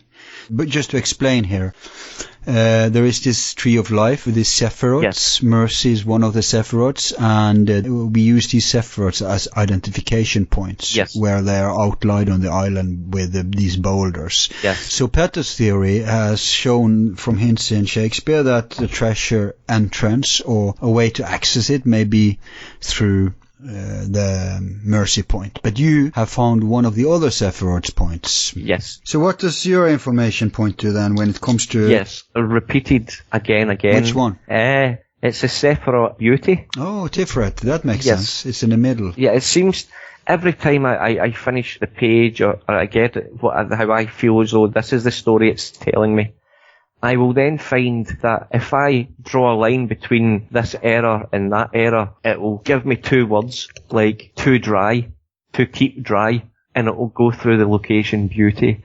It's not just one or two examples, it's again and again and again, and I firmly believe that an entrance through beauty will lead you to mercy, but not from above. Not from above. But have we found the beauty stone? Because there's stones which are not yet found, because... Petter has. Petter has seen the beauty stone, yes. Okay, because there's stones that we can't access. Yep. So, because the owner don't want to. But Petter, is that one of the stones that he found, or was it just one that was already a part of? It's one that it was there. I think in one of his videos, you actually just see it as a clip. Okay. But it is there. It's sitting there. It's extremely intriguing. But you know what? They are open for all kinds of theories over there, and they obviously, it's very apparent that they want to milk this and have episode after episode. So you make a presentation for them. Because, I mean, some random dude in the last episode came with some wild idea, and they actually did dug. That's how desperate they are. Yeah, I think they were just testing out their new toys, I think, for that episode. Yeah, I know. But who knows? I mean, Tiferet, it's worth a try. It is there. It's accessible. It costs them nothing. At least they can measure the area. I need to work more. I really need to dig a bit deeper and to look a bit further. But some of the information that comes out as part of a story is quite fascinating. Like Oak Island, in relation to Oak Island, I get instructions on how to drain the water. It's accessing through beauty. It's described as a mains, so that possibly, or there was at one point, an area to allow certain water to flow safely down and away. As I said, it's quite... The instructions are quite plain and simple, but there's certain pages where I follow the same rules and I come out with the words 90 foot below £2 million, just like the stone. And this is from one page in Shakespeare, and this whole page then forms a full tree of life. Not just like, I think I've seen Petter's example where he superimposes the tree of life on top of a page. I drawn it out on pages following errors, and it draws this full thing out, and at each of the location it has the words like £2 million and narrow inlet F. And just for those who don't know, £2 million is this enticing text on the stone that was found. Yes. That made people believe it was a treasure. Yes. But Daniel has decoded his stone, and it shows to something deeper. Obviously, yes. Francis Bacon and treasure, quote unquote, not a pirate treasure, but probably the Templar treasure. Yes. So when that phrase pops up in your investigations, it is significant. It really is. Just below it, in the next step of the page, you get out horribly tricked. So things start to make sense, and this is what I call like the Arcadian connection. It's a certain string of pages that all seem to follow the same story, and one of them does mention Porter. It's no coincidence that you can extract £2 million 40 feet. Porter, you mean Johannes Baptista Porter? Yes. I truly believe that Daniel, building on previous work, has really nailed it on the head with that. So he was significant how? I think you explained it already, but remind us. About his work in deciphering the stone, having a dual cipher. Ah, wow. Is that the guy? Yes. And he has a green man in his publication? Yes. Wow. That's probably the most clear link to Oak Island right there. It's a huge one. So we basically in Shakespeare we have the name Porter coming out, we have his easy description, and we have partial parts of the translation, and we have his name. But this is just a couple of pages. There is literally, the full book is riddled with help, is the best way I can put it, and not just stories relating to Oak Island. Some of them are quite, I don't know the word to use it, but some of the stories are quite fascinating. Yes. One of them talks about Oak Island, and they were warrior priests. They were burned as heretics. Wow. And obviously you two and two together, you know they're talking about Templars. Yeah. The only reason these words become joined is because you follow ring to ring with an error. Yeah, geometry. Which comes from the carvings, the two rings. So you draw a line, you follow this clue, you draw lines between them, and then you get the clues, the sentences. Yes, pretty much between and following the shape, and once you build the page up. But that has to be extremely elaborate. I mean, one thing is the codes that Petter found. But this sounds like not one single word can be random. Yes. I mean, it really sounds like something you need a computer to manufacture. How could these people... A computer would never manage it. Some of it's based on sight, some of it's based on sound. Now, you need to appreciate, like in Daniel Moglen's carving, it talks about labour. You need to do the labour. You need to move the lines on the page. Labora, yeah. Yes, if somebody's expecting a one-page answer with everything, they're not going to get it. No, it's little here and a little there. It's going to require a lot of work to extract this. This isn't easy. I know I've seen Petter's video, and I think I bought his Codes in Shakespeare book. I didn't get the Orgenstein, but and when I realised I can't allow this to sway me, but even some of Petter's work, I feel, and I'm not taking anything from Petter, I would hate that, and I'm sure Petter would like to distance himself from my work because maybe it might drag him down, but I feel... It's probably too speculative for him, the code part. Exactly. Yeah. Exactly. I see Petter's work as he's caught corners of it. I only go with some of the feedback I get, and some of the people feedback to me that it's groundbreaking. Yeah. A quick question before we end it. Okay. Do you have any links from the Alchemical Wedding, the third Rosicrucian publication? Because some people tend to think that that's distinct somehow. Most people think maybe Andrea is the main brain behind that one, if not all of them. So yes, we don't know for sure, you know. So if it fits in that one too, then certainly it has a relationship to the two manifestos, Pharma and Confessio. Well, I feel as though the Chemical Wedding. Have you actually like read the Chemical Wedding? Yes, I actually have. It's like it's like a training program. Everything is riddle and number. When you look at the illustrations, it's training your brain to actually solve riddles. It's very metaphorical. Yes, I've read it once or twice myself. I didn't dig too deeply into it, but when you see each of the trials laid out, there's little puzzles there. There's little. I think it's. But are there any green man connected to it? No, I've not found the green man in any of the Chemical Wedding. But in the manifestos you have? Just the one that's got the Fama Fraternitatis, the Confessio, and the letter from Admiral Hasselmer combined. That has two green men. That's a certain publication made later? Yes. In Germany? Yes. There's two. It has... When? I'll get the date of this exact one. Just bear with me a second. It's a lot of information to try to sift through. Alright, okay. It is... Let me see. Well, it is not that important. That's something everybody can look up anyway, so... Okay. But, no, I was just wondering if you could tie the Chemical Wedding like you can with the manifestos themselves. There is nothing there connecting Green Man-wise that I can see. Yeah. Maybe I should go back and have another look again, maybe, and see if there's anything in the wording that might talk about nature, Pan, Green Man, but other than that, I came up blank. Yeah. And I think the Fama Fraternitatis was 1615, the version that I... Well, we have examples from 1610. Yes. But I think it was published to the public in 14 and 15, yeah. Yes. When they've all came together for the first time in 1615. When they truly have the population's interest. Good point. Before we go, is there anything you want to add to something important we have always looked, or have we covered all bases? No, I think we've really done quite well. I've really tried just to stick to the Green Man, and I would like to go into a little bit more detail regarding the connections between Sidney and Spencer and all the different friends.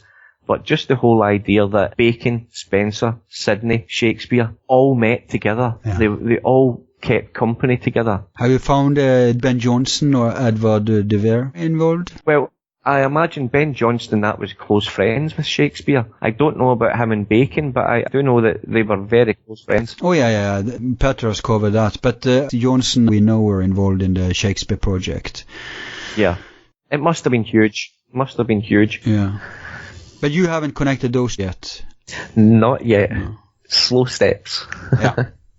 No, but it's great. Like I said in the beginning, this program today is not for the masses. It is for the few. So we warn them, and those of you who have managed to follow us in a little chaotic roundabout way, but we did cover most bases, I think. Yeah. So you have now a clue about the significance of this mysterious signature, so to speak, that pops up, this artwork connected to Rosicrucians, Bacon, Oak Island, or the Bacon project, I should say, because Bacon himself isn't that involved. But you do that. You continue with your scholarly approach, Paul, and yes. You look also into these paintings, or get some people to do that, because there's already a lot of decodings made from some of these. Yeah, so many interpretations that who knows. I know, you can go crazy, but maybe there's something that can help you. Who knows? Yes, I hope so. But thanks a lot for coming on this time, and so we'll route people over, and when you have the book out, we'll have you back. Excellent. And we'll go a little more in details, I think. Okay, right. Thank you. Because we're not after, big masses. We have some shows for that, maybe, but we can afford a smaller show, narrower, more focus. Quality is just important as quantity, so. Yes. Yeah, so thank you for being a part of that. Well, thank you for having me. Yeah, okay, great. Good luck further with your work. Thank you.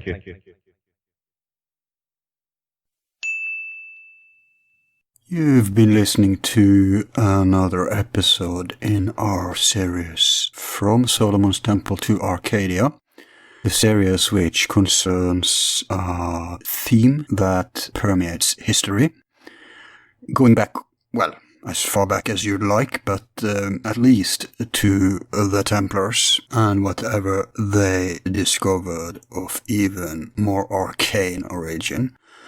But that peaks around the Renaissance and especially the 1600s, where Francis Bacon and a whole host of other people are relevant. And today also we should single out Poussins and Guercino, who were the most prominent artists taking part in this esoteric mystery, but by no means the only ones. And it seems they were initiated and so may have inherited information about this that they chose to immortalize through their paintings. Indeed, Nicolas Poussins has been said to be a Rosicrucian himself. Now, the phrase, et in Arcadia ego, has been beaten to death. I mean, just Google it. You can buy 1 million books. It's just too much for us to even touch here and now. We may have a program about it, though. That's how huge it is. And we very well may. But suffice to say for now that the direct translation, even in Arcadia, there am I, is one of many possibilities. I want to mention to you just one other, like I said, of 1 million. Just to show you the complexity. The authors Andrews and Schellenberger says that it is not too difficult to imagine how Arcadia and then Arcadia, which is the contemporary pronunciation, not the modern one, could be identified with the sound of Arcadei, thus suggesting an anagram. Arcadei would mean Ark of God. This, combined with the quite excessive emphasis of the idea of tomb convinces them that we are to interpret arca as tomb. This would be another legitimate translation of the word. I also want to share a short quote with you before parting of the many relevant people mentioned by Lappin today. I've just chosen one who we haven't explored that much anyway before, and that would be Philip Sidney again. We could have chosen many others, so we're not putting him above the others. But he has a part in this mystery, not least as being a close friend of Francis Bacon, Edmund Spenser, and of course Will Shakespeare. And that is from his book Arcadia. But this country, where how you set your foot is Arcadia, and even hard by is the house of Calander, whither we lead you. This country being thus decked with peace and the child of peace, good husbandry, these houses you see so scattered are of men, as we too are, that live upon the commodity of their sheep, and therefore in the division of the Arcadian estate are termed shepherds, a happy people wanting little because they desire not much. Thanks for listening to this niche program today. Keep hanging around and we'll soon come back with profound topics with pioneer contents. Until then, I remain your sincere host, Al. Be seeing you.